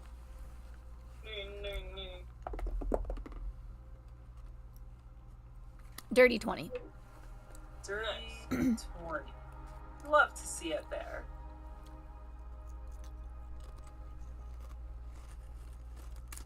You look, you see a little panel that's kind of like half sticking out of the wall, half inside of it. Place your hand down onto it, and you just see a very faint blue light. And you just hear in like a staticky, gurgled, robotic voice just coming in and out. What? Professor. And you see a few panels that made up that bridge just... Some of them only go up part way, others are completely missing. You have almost like a hopscotch path across this gap. Amazing. Everyone just, if you want to cross it, just roll me a little baby acrobatics check. Got 10. How baby is this acrobatics check?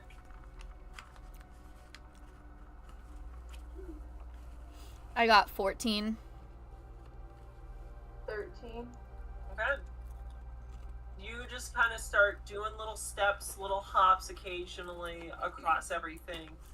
Aziza, as you are crossing, one of these gaps is a little bit bigger for you since you got small legs. Okay.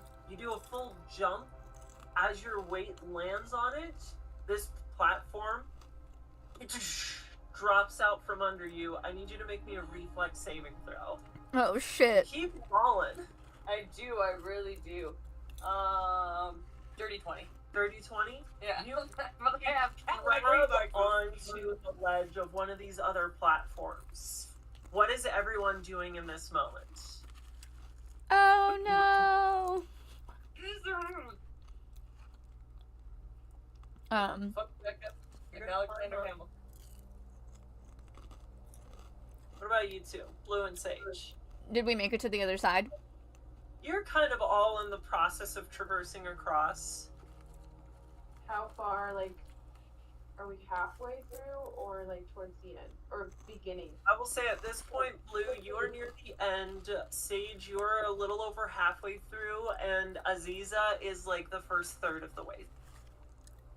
Leave me behind, so follow up. It's okay. I'll make it, guys. I'll make it. I got this. I'm gonna use my, like, country girl skills and assume that I have rope and do it like a lasso and lasso around Aziza. Roll a,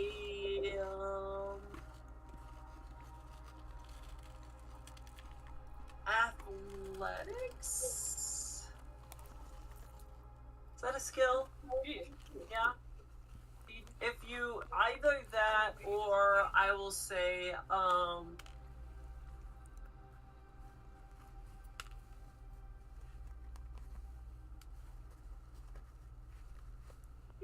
society. What? Want to roll me a strength check to pull yourself up, or athletics. I'll take an athletics. Do the same, by the way. I got a 15. 18. 18.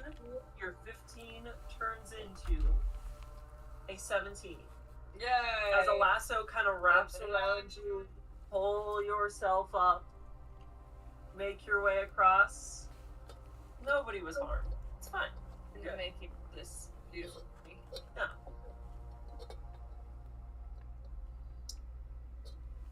As you all continue on through the hall, you find another room where you see these metal turrets that are set up on the end of this room that seem to be broken down, smoking. Just kind of motionless at this point. Make it through one more little space, another series of halls and doors, and you eventually do hear voices ringing out. Well, gosh, I don't know, Emma. How am I supposed to figure out this damn door? None of this is sort of old ruined stuff makes any sense. I can't make heads or tails of these ruins. Hear another voice chime in. Well, maybe if you just sat and didn't hit the panel for 2 minutes, we could think it through and not have to fight another defense. Can you do that for me here? As you all begin to walk into this room, you see the two sisters. A few damaged metal bodies sitting off to the side. As they're at the end of this room with this large glowing blue wall that is cutting off the rest of this sort of room chamber, sitting there as they are standing at this sort of like center pillar console. Just Emma, the tiefling, kind of like her horns sticking out. You see her in this like Southern Belle dress that is just filthy and torn at this point, just smacking it with her hands, just being like, this damned thing. As you see Emma just like rubbing her temples, sleeves rolled up on her arms, like nice slacks that are way past the washing at this point, as you see kind of her jacket just tossed, like suit jacket tossed on the ground beside her. Her skin still just kind of like slightly glittering gold with that bright blue light reflecting off of her from this like magical field. Do you all wander in? Blue, can you do that funky thing you did back there with your hand on the thing here? Blue would just walk in and be like, "Hello, Emma and Brandine." Jesus, Mary and Joseph! They both kind of turn. You see Emma pull out a gun for a second and just go, Hands up. Oh. Well, hell. Y'all gotta be careful sneaking up on us here. Emma kind of addresses all of you. Wait. Y'all weren't with us before. What are y'all doing out here? How the hell did you get out here? Tells the story of how we got here. Download. Yeah. Plug a USB chip into their brains. Oh, okay, that's how you did it all. Alright. I am officially up to speed on how you made it out here.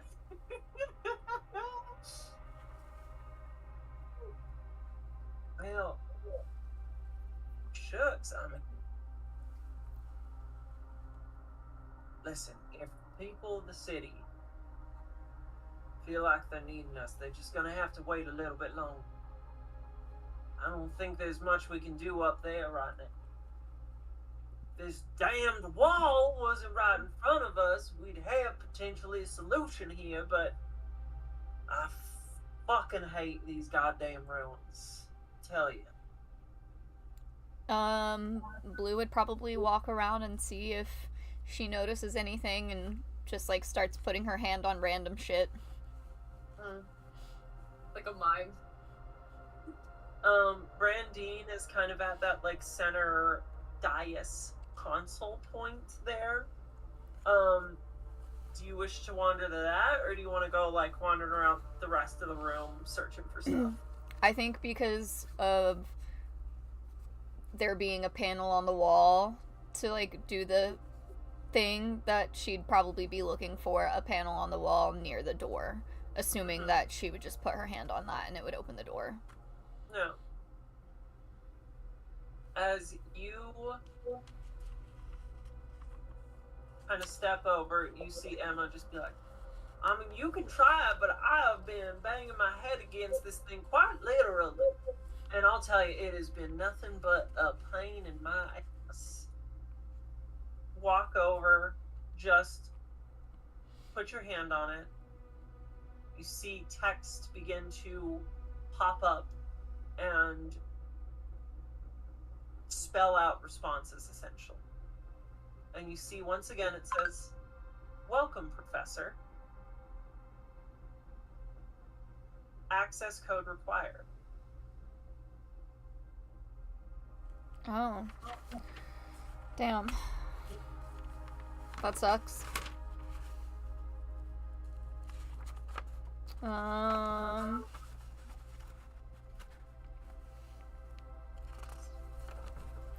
don't think I have any... I wanted to say I had a spell called, like, Recall Knowledge or something like that. I don't, but I was like, I wonder if that would work. Can you do, like, a Recall Knowledge and go against the lore stat if you have Society, lore, really any of your skills you can do a recall knowledge. So if you want to roll me something, explain to me why you do it. Rolling to see if, I can, like, trigger one of those memories that I've been experiencing, and if it'll give me the code I'm looking for. Give me a society. Okay. I know you got society.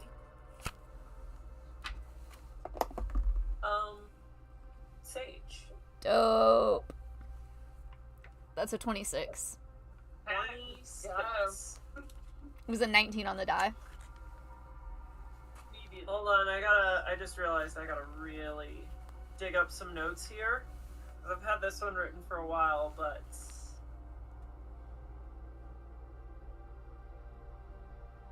should have had this one a little bit.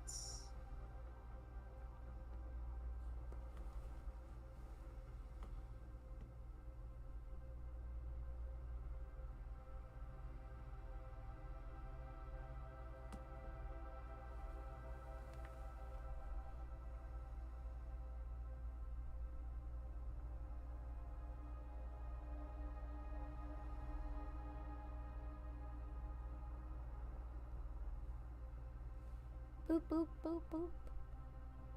Beep, boop, beep. Sorry, I gotta really dig through this. It's okay. Hopefully, I get the answers that I need.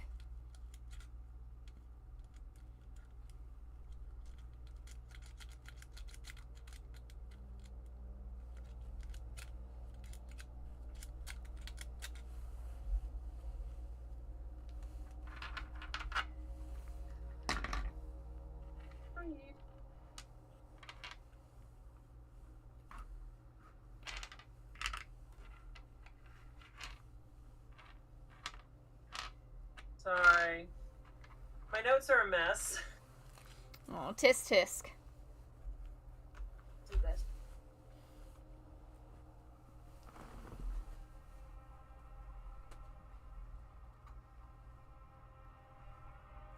I'm literally doing the search function right now in my notes here.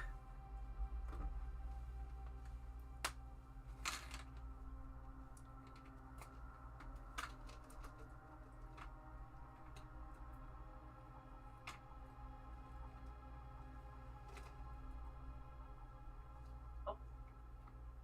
Not a Molly. She's back. Just What?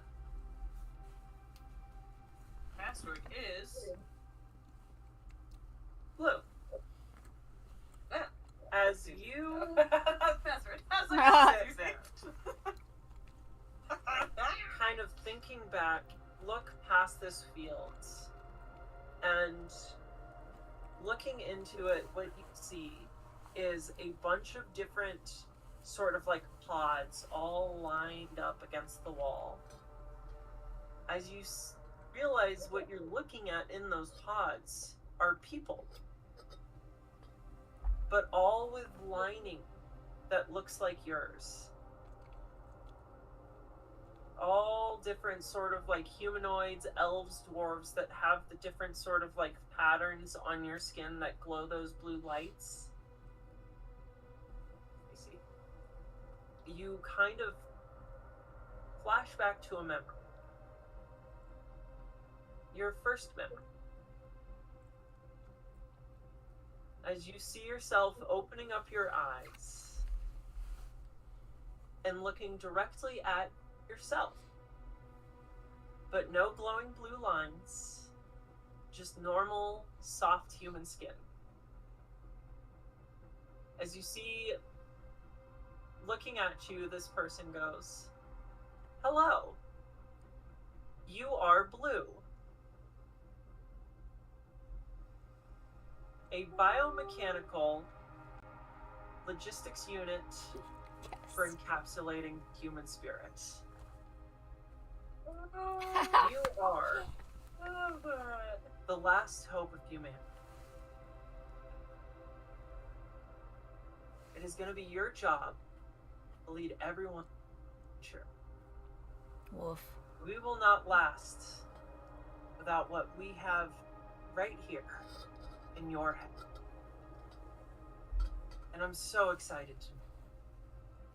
My name is, and as that happens, everyone in this room just begins to, as you are sitting there, not realizing it, typing out the word blue.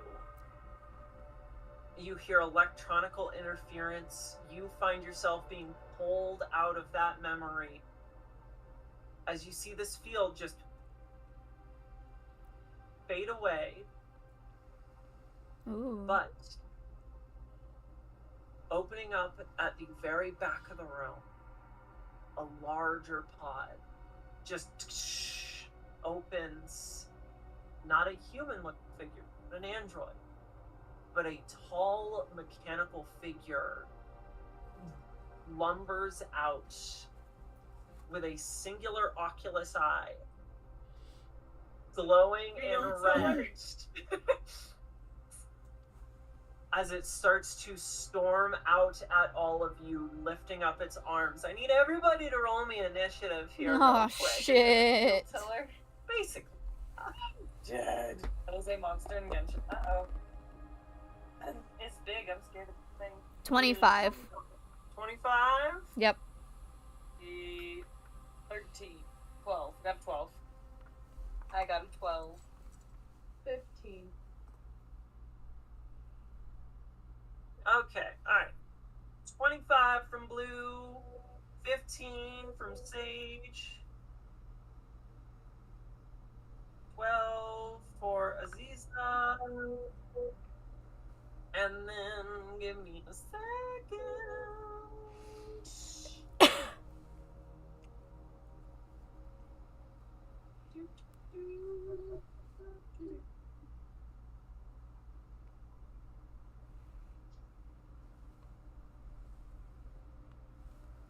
Now, I do not have a map for this one. So we're just gonna have to do a little, theater of the mind here. If you all will.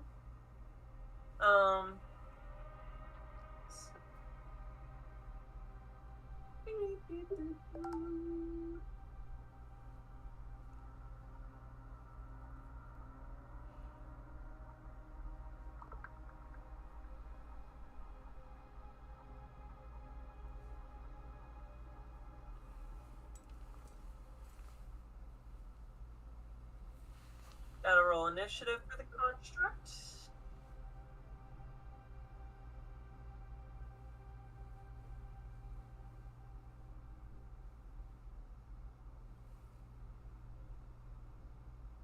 I'm literally writing it in initiative as Robot. Robot. Who got the 25? Was that Blue? Me, yeah. Meanie. Who's right? Fuck you. I almost did a dyslexia and spelled it B-U-L-E. What?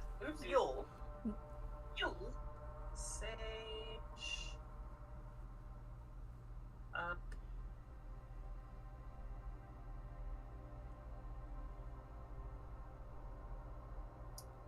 As that happens, you see the sisters kind of move off towards each other, and another force field pops up, separating them from you three.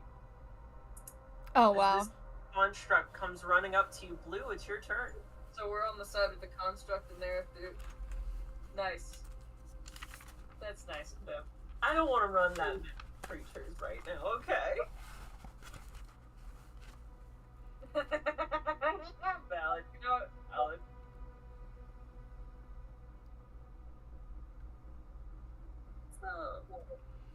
Okay. How far away? This is like 10 feet in front of you right now. Oh, shit. Okay. I'm gonna use kinetic ram. I do need to pull that up, though. Robert. Robert.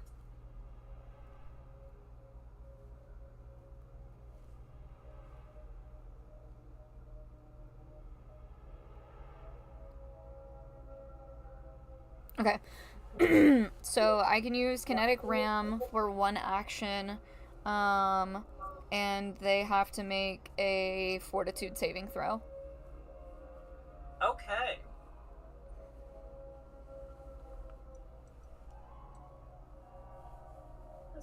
Alright, what's the DC?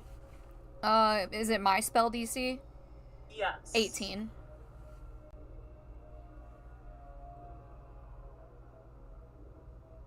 Just meets it. Damn. Does it have a partial effect, or does it do nothing if it makes the save? No,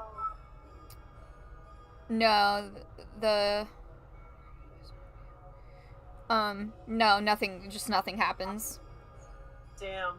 If they would have failed, it would have been 10 feet away. If they were to critically fail, it would have been 20 feet. So, I'm gonna try it again, because it's only one action. Heck yeah, that's what I love to see. Alright. Low roll, baby. Call interference on that one, and just... That's a 4 on the die. Solid. So, push back 10 feet? That's a standard fail? Yeah. Yeah. Okay. You just reach out and a wave of force shoves it back. You see it drop its arms into the ground as it skids and sparks up off of the metal floors here, staring you down. You got one more action. I am going to throw some needle darts. Oh, that's a nat 20, baby. Yeah, I got a unicorn. Hell yeah. Alright, 3d4. Double your damage, but before you do that, roll me a perception check. I'll laugh at this. 15. Oh boy, oh boy, oh boy. 15. 15. As you look up and down this creature, you realize that oculus, that big eye in it, it has a lot of energy and wiring running to it. You shoot off your attack right into its eye, and it is clumsy 1 now due to that critical hit. You see it stagger and shift and slows down a little bit. It literally is a killer. 7 points of damage. Wait, It's field 4, killer. Points of damage? 14. If, because you said double it. Ooh, Yeah. Yo. that's good. That's good.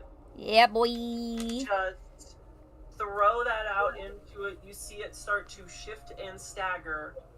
Luckily, because it's turn now. You're gonna see this. Let me double check what clumsy. Wait. Status penalty equals the condition value to dex-based checks. Cool. This creature is going to run up to you and I mean, it's gonna punch you.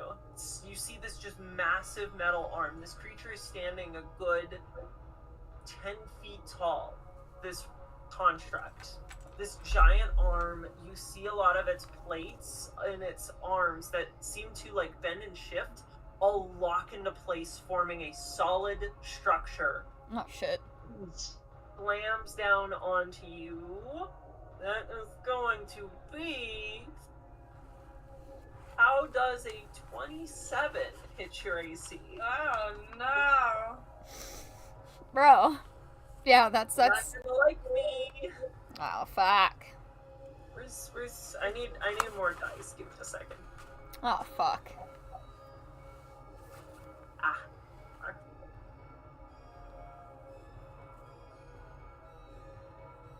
Lou, this arm slams down into you, knocking you back a couple of feet. You're going to take 13 points of bludgeoning damage. Yo. And Okie it's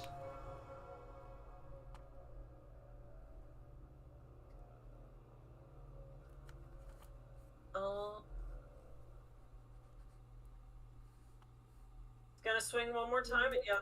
You see the other arm swinging up and around.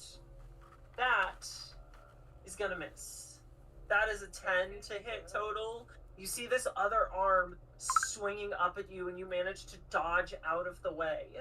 Sage, you see this giant metal construct face to face with Blue.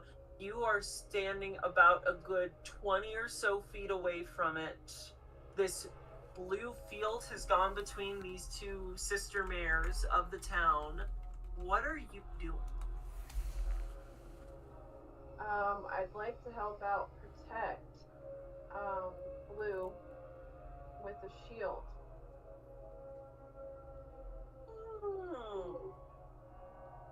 You have the shield spell, correct?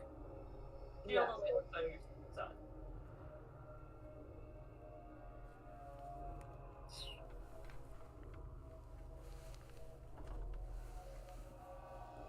Let me double check that.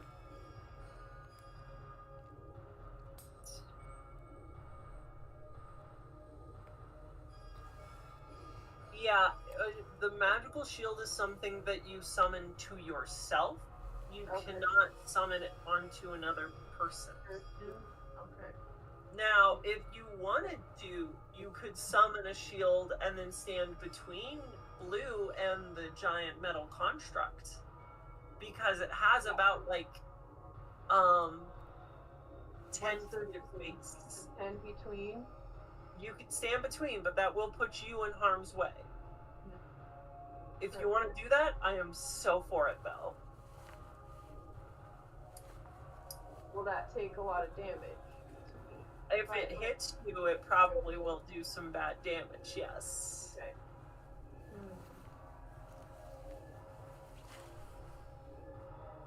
So, it's up to you.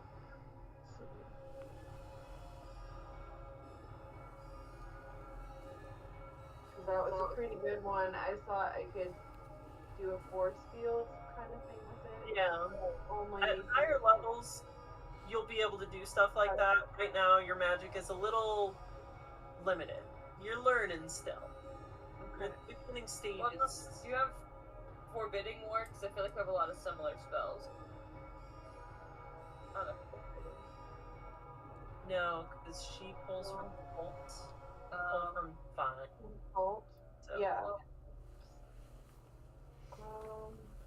Trying to look at another spell then. Yeah. If you want to look through your stuff and have Aziza go, you're more than welcome. If you're like, I'm gonna pass my turn on real quick, and then you'll still be able to go before the monster goes.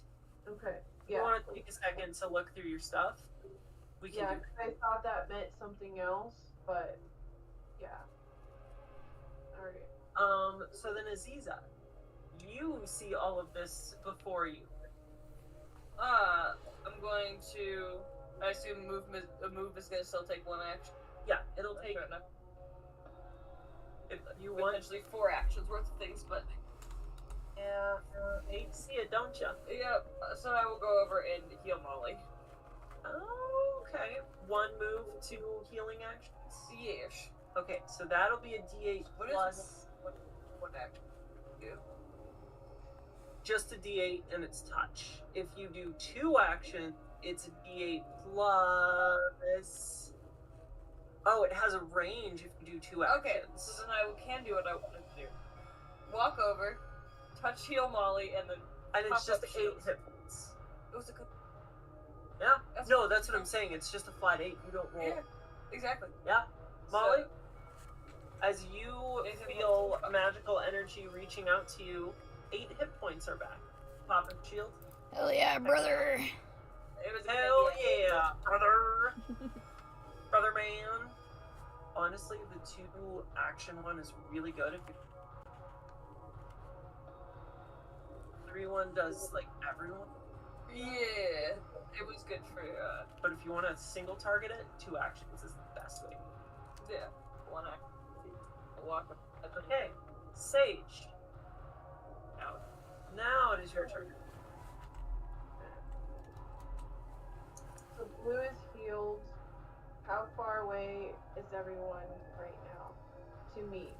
To you, Aziza is 5 feet away from you. Blue, I'm gonna say is 15 feet from you. Okay. And the monster is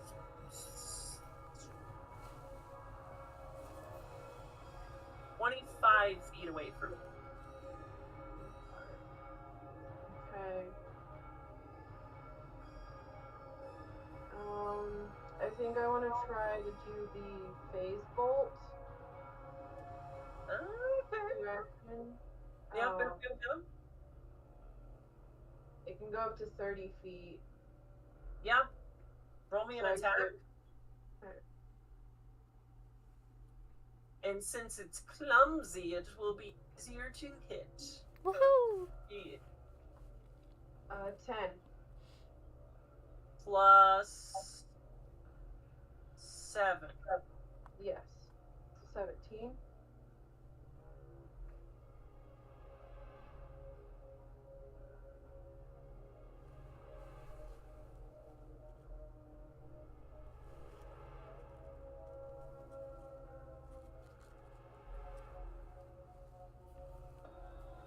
That'll hit. Sorry, I had to do some math real quick. Okay. Shoot out, just stabs into its leg. What is the damage for it?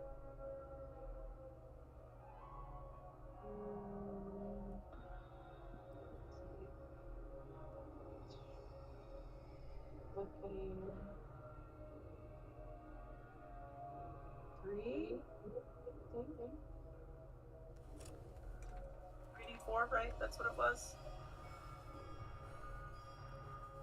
What's this one called again? Phase bolt.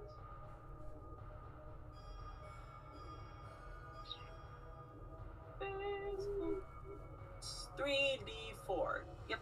Oh, that's what. Okay.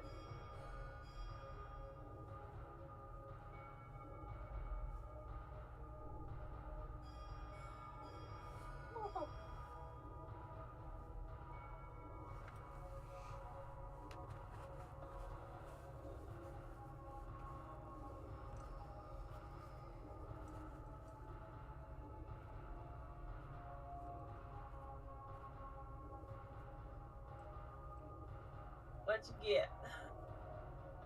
Oh, you guys cut out for a second. Sorry. Oh, it's 3d4. Sorry, I figured you were rolling them. Which die again? The pyramid. The The pyramid. wee little Pokemon. The wee baby pyramid. 4. 4. Okay. Is that it? Oh, Because you rolled 3 of them. So roll 2 more. Okay. 3 3. Woo! Some and good 2. rolls. 2.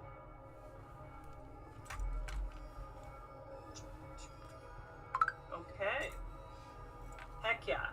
Shoot out a little shard into it. You see it hit a point in one of the legs, and the leg just kind of buckles for a second there. Top of the round, unless you have something else you would like to do with your last action.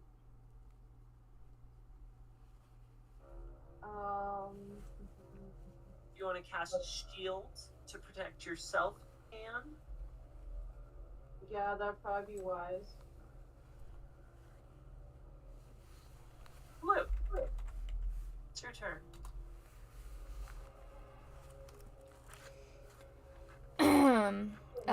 So there was some kind of like wall that popped up between the sisters and us. The one that I unlocked earlier. It kind of formed up at another point in the room. Oh. Where the DM doesn't have their stats rolled up. Shut up. Shut up. I told you that in confidence. On stream. Fucking rat me out. Goddamn. I It's mean, okay. We don't need them. We don't need the bitches. Yes. no, we don't necessarily need them, but I'm also like, maybe we could just get out of here. Touche.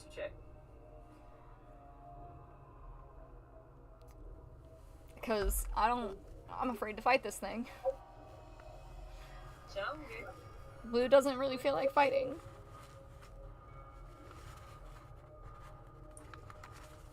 Can you roll medicine checks for combat?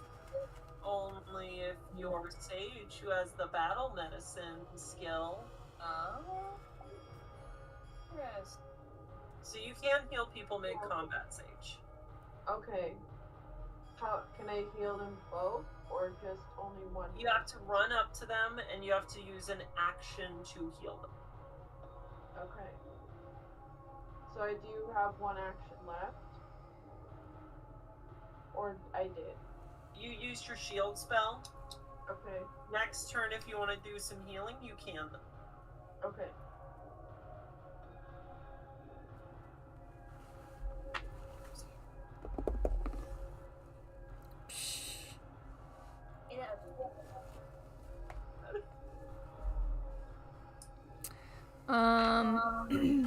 I guess I'm gonna turn around and look towards the door and see if I notice.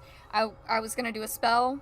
I was gonna do needle darts, but I got a 10, so I assume that doesn't hit. Yeah. Do you have a hero point? Do you want to use a hero point? If you have a hero point, Add a hero point. because we're Fair. hero point to clock if you want to use it. Drink them while you've got them. Yeah. 15. Total? It's gonna miss. Right now with the clumsy, it's a 17. Okay, then, I'm gonna turn around towards the door and see if there's a new hand panel of some sort for us to be able to GTFO. The door behind you? Yeah, that we just came through. Okay. Cool. You go running up to the door. It's open at the moment. Oh, the new wall thing that popped up. That's like, so, room, right? Room here. Robot came from this direction. You all came from this direction. The sisters are over here. Wall. Oh. Make sense? Interesting. Mm. Okay. Well then. Should we retreat? Or do we stay and fight? I don't want to fight this thing. Oh, I mean, I want to fight it.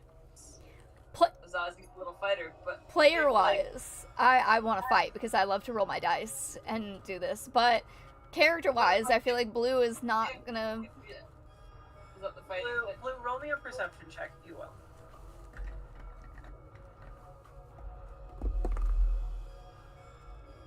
17. 17. From what you can see, the field the sisters are behind, they have nowhere to run to. They are trapped. That sucks. So I mean, like, maybe if, like, you two want to steal away and get you a little bit more patched up, well, I hold off until we come back in. That might be an option. Statistically. I think I'm just gonna back away from it. Take my last action to move 30 feet. Okay. Cool. Back off kind of towards the back end of the room, towards the door and the exits. It's the robot. And at this point, you have fled from it. It's just gonna go full rampage here. It will charge up and go for both Sage and Aziza. What a whore. Go for Ginger. Heads or tails? Heads? God. Hold on, let me actually flip that coin properly. It's tails, it's gonna go for you first, Ginger. Hey, Sue, see it. Hey, Sage. I'm so sorry. I just rolled a natural 20. Oh. No. So that is a critical hit on you. So it's going to be double damage. Aziza, that's going to be a 15 to hit you. Misses like a... You see one arm swing up. Aziza, you dodge out of the way. As Sage, you see both arms go up, interlock, and slam down onto you. Ouch.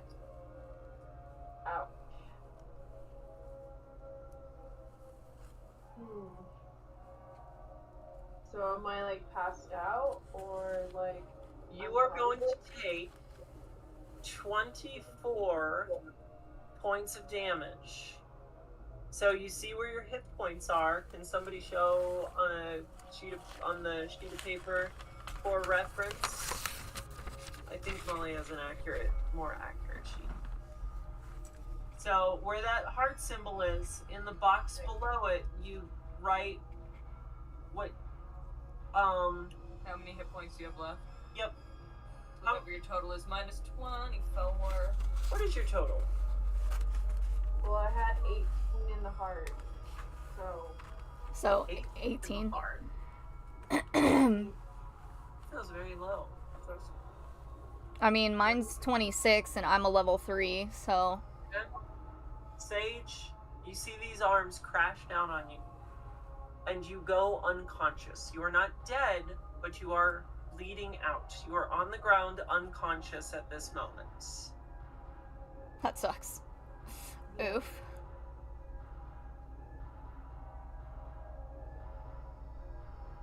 With that, it's your turn, Sage, so I'm going to need you... This is a lovely little mechanic we're about to learn here. This is what we call death saving throws. Yeah. So when you are knocked unconscious, you're dropped below your maximum hit points, you enter a state called dying. Each turn, you roll a check, a save to see if you either just kind of like stabilize and you don't bleed out in that moment, you still need to be healed to be picked up, or if you fail it, you get closer to death. You are at dying 1 right now. Okay. If you fail 4 times, you're dead permanently. Your character can't come back. There's no saving her. She's just gone. And you need to get a new character at that point. Wow. So I need you to roll a d20, and I need you to take your Constitution modifier and add that to whatever you roll on that 20-sided die. Okay. This is a good learning moment right here, everyone. And 19. Woo! Plus 1 is 20.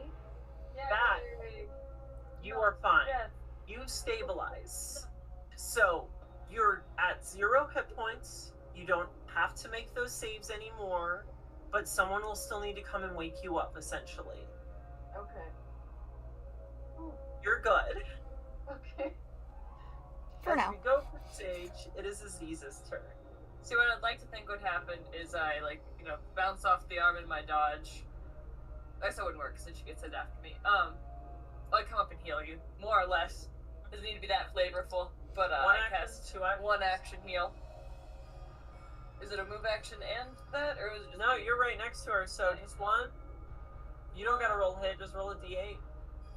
But she would get full 8, right? Because she's not trying to not get 1 healed. action, you have to roll the die. 2 actions, it's just a flat 8. Mm-hmm.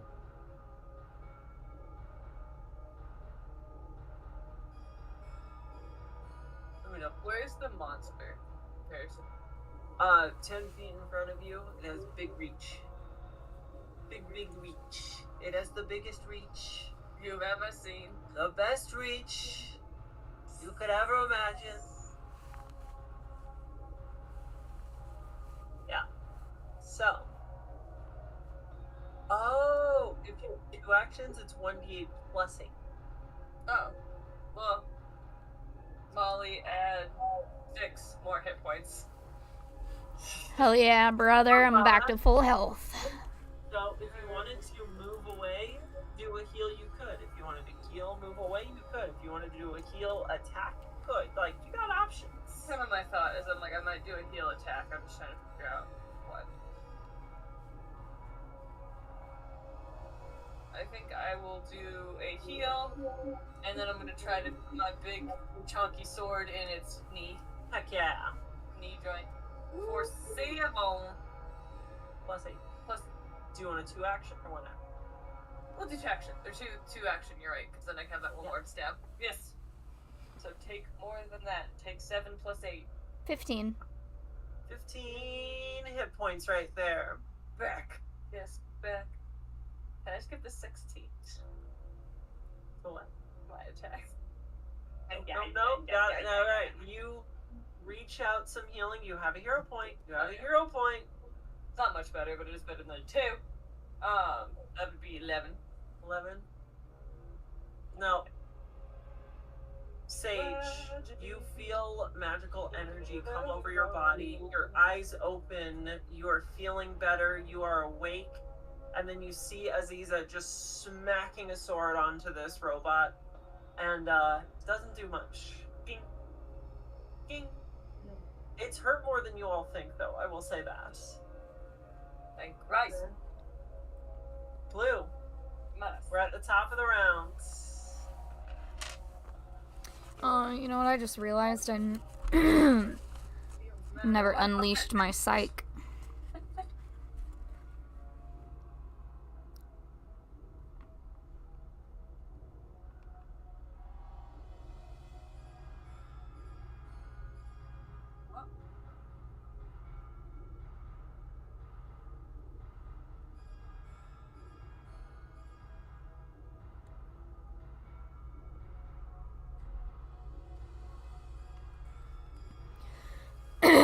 So on my sheet I have written down that I can do this psi burst. That one creature within 30 feet makes a reflex saving throw.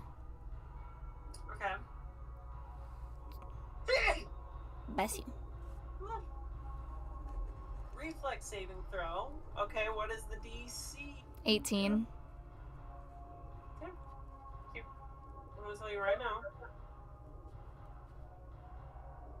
I gotta roll an 11 or higher. Is it a partial? Or is it just it does nothing if they succeed? It does nothing. I'm so sorry. You succeeded. I rolled a 19 on the die. Wow, oh my god. Fucking thing.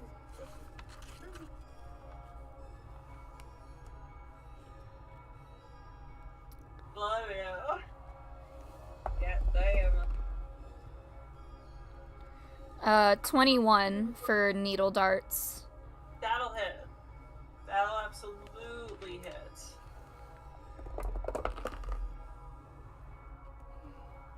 What would it have done if it failed its save? 1d4 bludgeoning. Well, roll me some damage for that needle dart. 7. 7? Yeah. Ooh, it's hurting. It's hurting. You shoot one out, and right in its chest, it lodges into it, and you start to see, like, oil spew out from it. It's struggling. Yeah, it's Molly on being the only one to damage this thing at all. It's real spiffy of you. With that, I think it's gonna do a little 1-2 here. Aziza.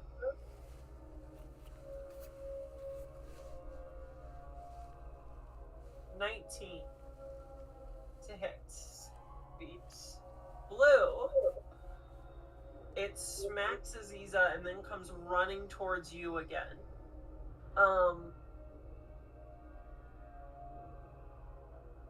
24. Does that hit? Yeah. Nice and low. Nice and low. 6 points damage. Oh, nice. And 8 damage. I rolled low those times. I feel bad. As it shoves you out of the way, comes running up to you, Blue, and just one more swing out towards you. As you see the Oculus with the needle in it, it is just like flickering in and out at this point. Sage, you're awake. You're lying down on the ground at the moment, but you are awake. What would you like to do? At least get up. Yeah, stand up. Cool. That is minimum one act. Look around the room, see where everyone's at. How far is everyone from me now? Aziza is still next to you. Like, right next to you. Blue is about 20 feet away from you at the back of the room. Between you and Blue is the giant construct.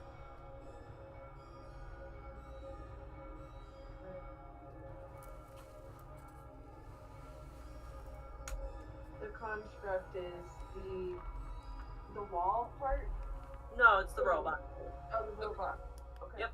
Got its back turns to you. It's facing Blue right now, just like swinging down its arms.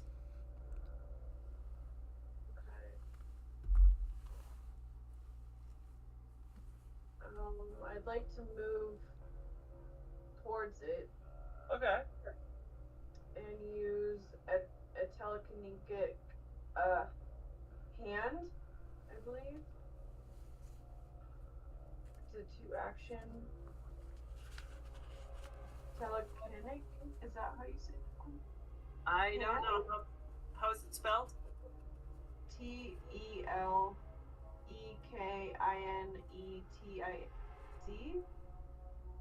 Telekinetic. Telekinetic. Can't. Yeah. Trap. Create a floating hand.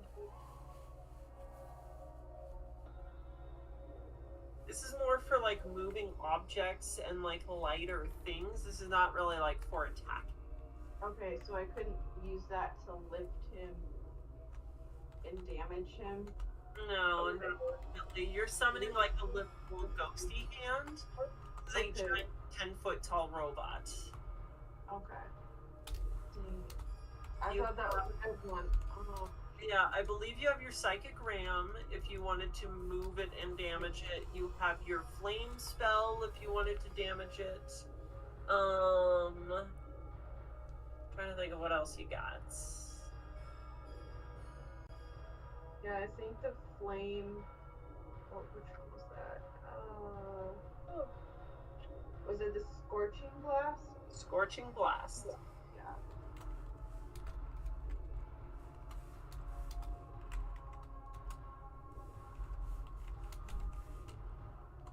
Do you wish to do that? Yeah, let's do that. Okay, cool.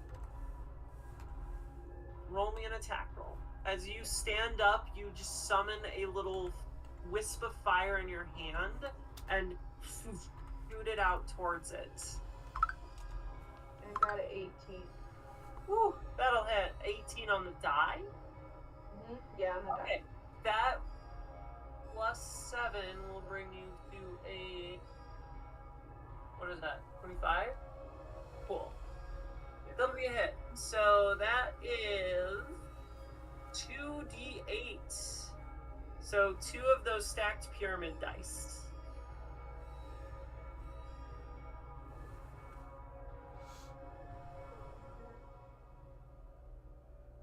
And 3. 4 and 3. Hold on a second. Can you hand me your dice? I just want to make sure we rolled the right ones. Did you roll this one? Oh no, the other pyramid. Yeah, this one is 2 pyramids. Okay. Touching butts. Okay. But 6. 6, and then one more. 4. nice. 10 points of damage. Sage, you pull up this fire, you shoot it out. With that oil that was oozing out of it, you ignite this creature on fire as you just hear this metallic shriek cry out from it. You see it drop down to a knee. It's still moving. Yeah. Aziza. This thing is crying out in pain, on fire, still up. What are you doing? Stabbing it in the eyeball, which I assume is about at my height now. Heck yeah. Run up, roll me an attack. 15. You get a plus 5? Bitch. Oh. I'm gonna call this thing flat-footed. At this point, I'm gonna call that a hit. I'm Yay! gonna call that a hit, because this thing is on its knees, it's flat-footed. It don't got no decks. 6. Aziza.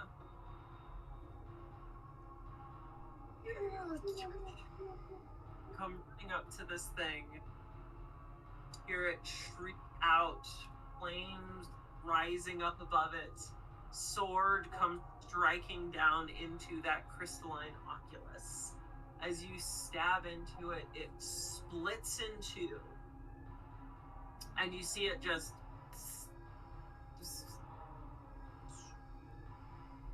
fade out. She just continues stabbing it long after that. Just fucking Toad is just scattered little chip pieces. Just stabbing into it with all the enthusiasm and gusto of, I don't know, my words are Of a small failing. critter. Yep, Small critter who small just barely escaped little death. critter.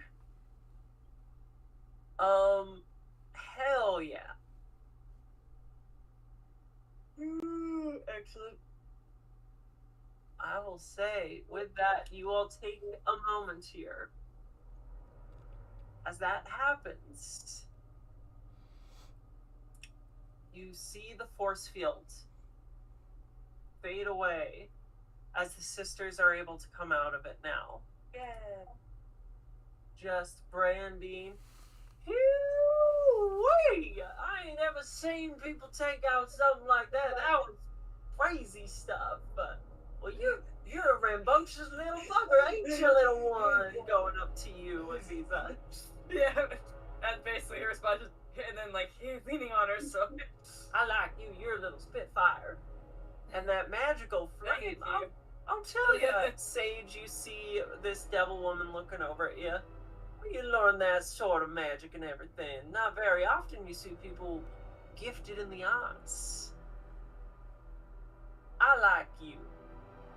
Emma, I like her. I think she's real pretty, and she knows magic. We should keep her around.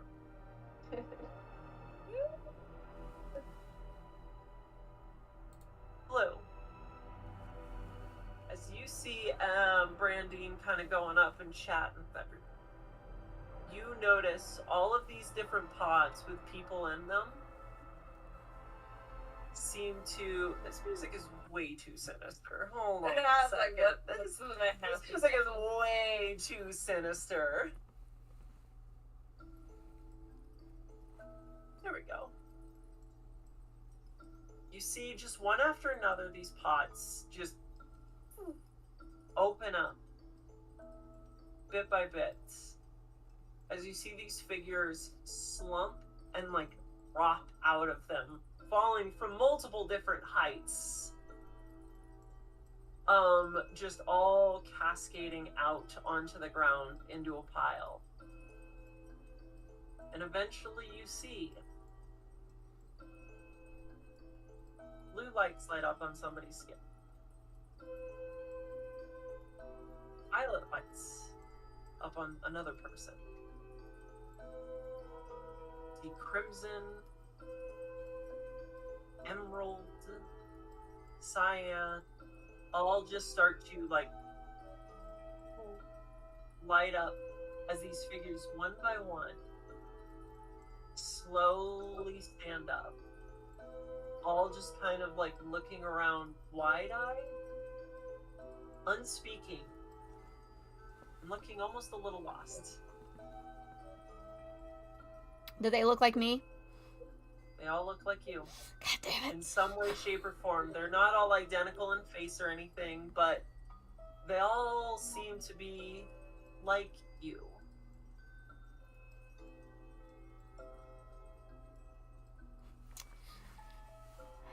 Wow. She's just rendered speechless. And then she probably looks at the sisters to see if they understand. They kind of look at each other, look at you. I was hoping we'd find something out here. I wasn't expecting more of you. But do the rest of them fight as well as you do? It's a great question. Kind of pokes at, like, picks up a stick or a pipe and kind of pokes at one of them. as you poke Him with the stick. as you poke at one of them, they just kind of look over at you.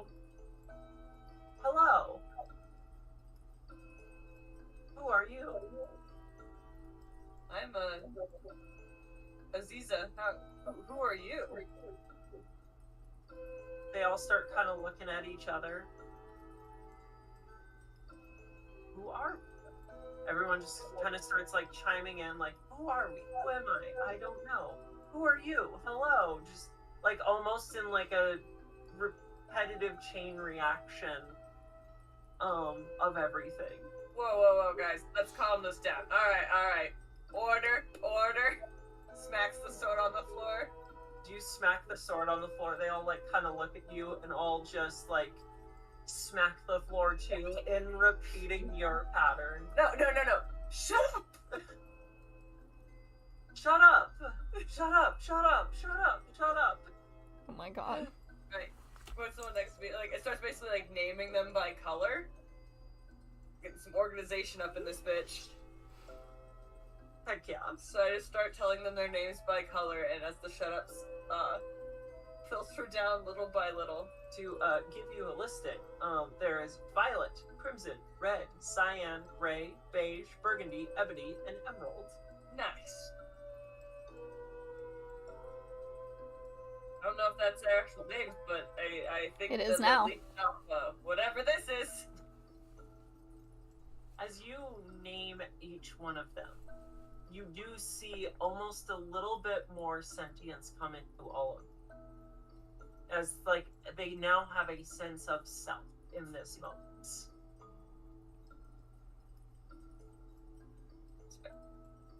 Do I see it?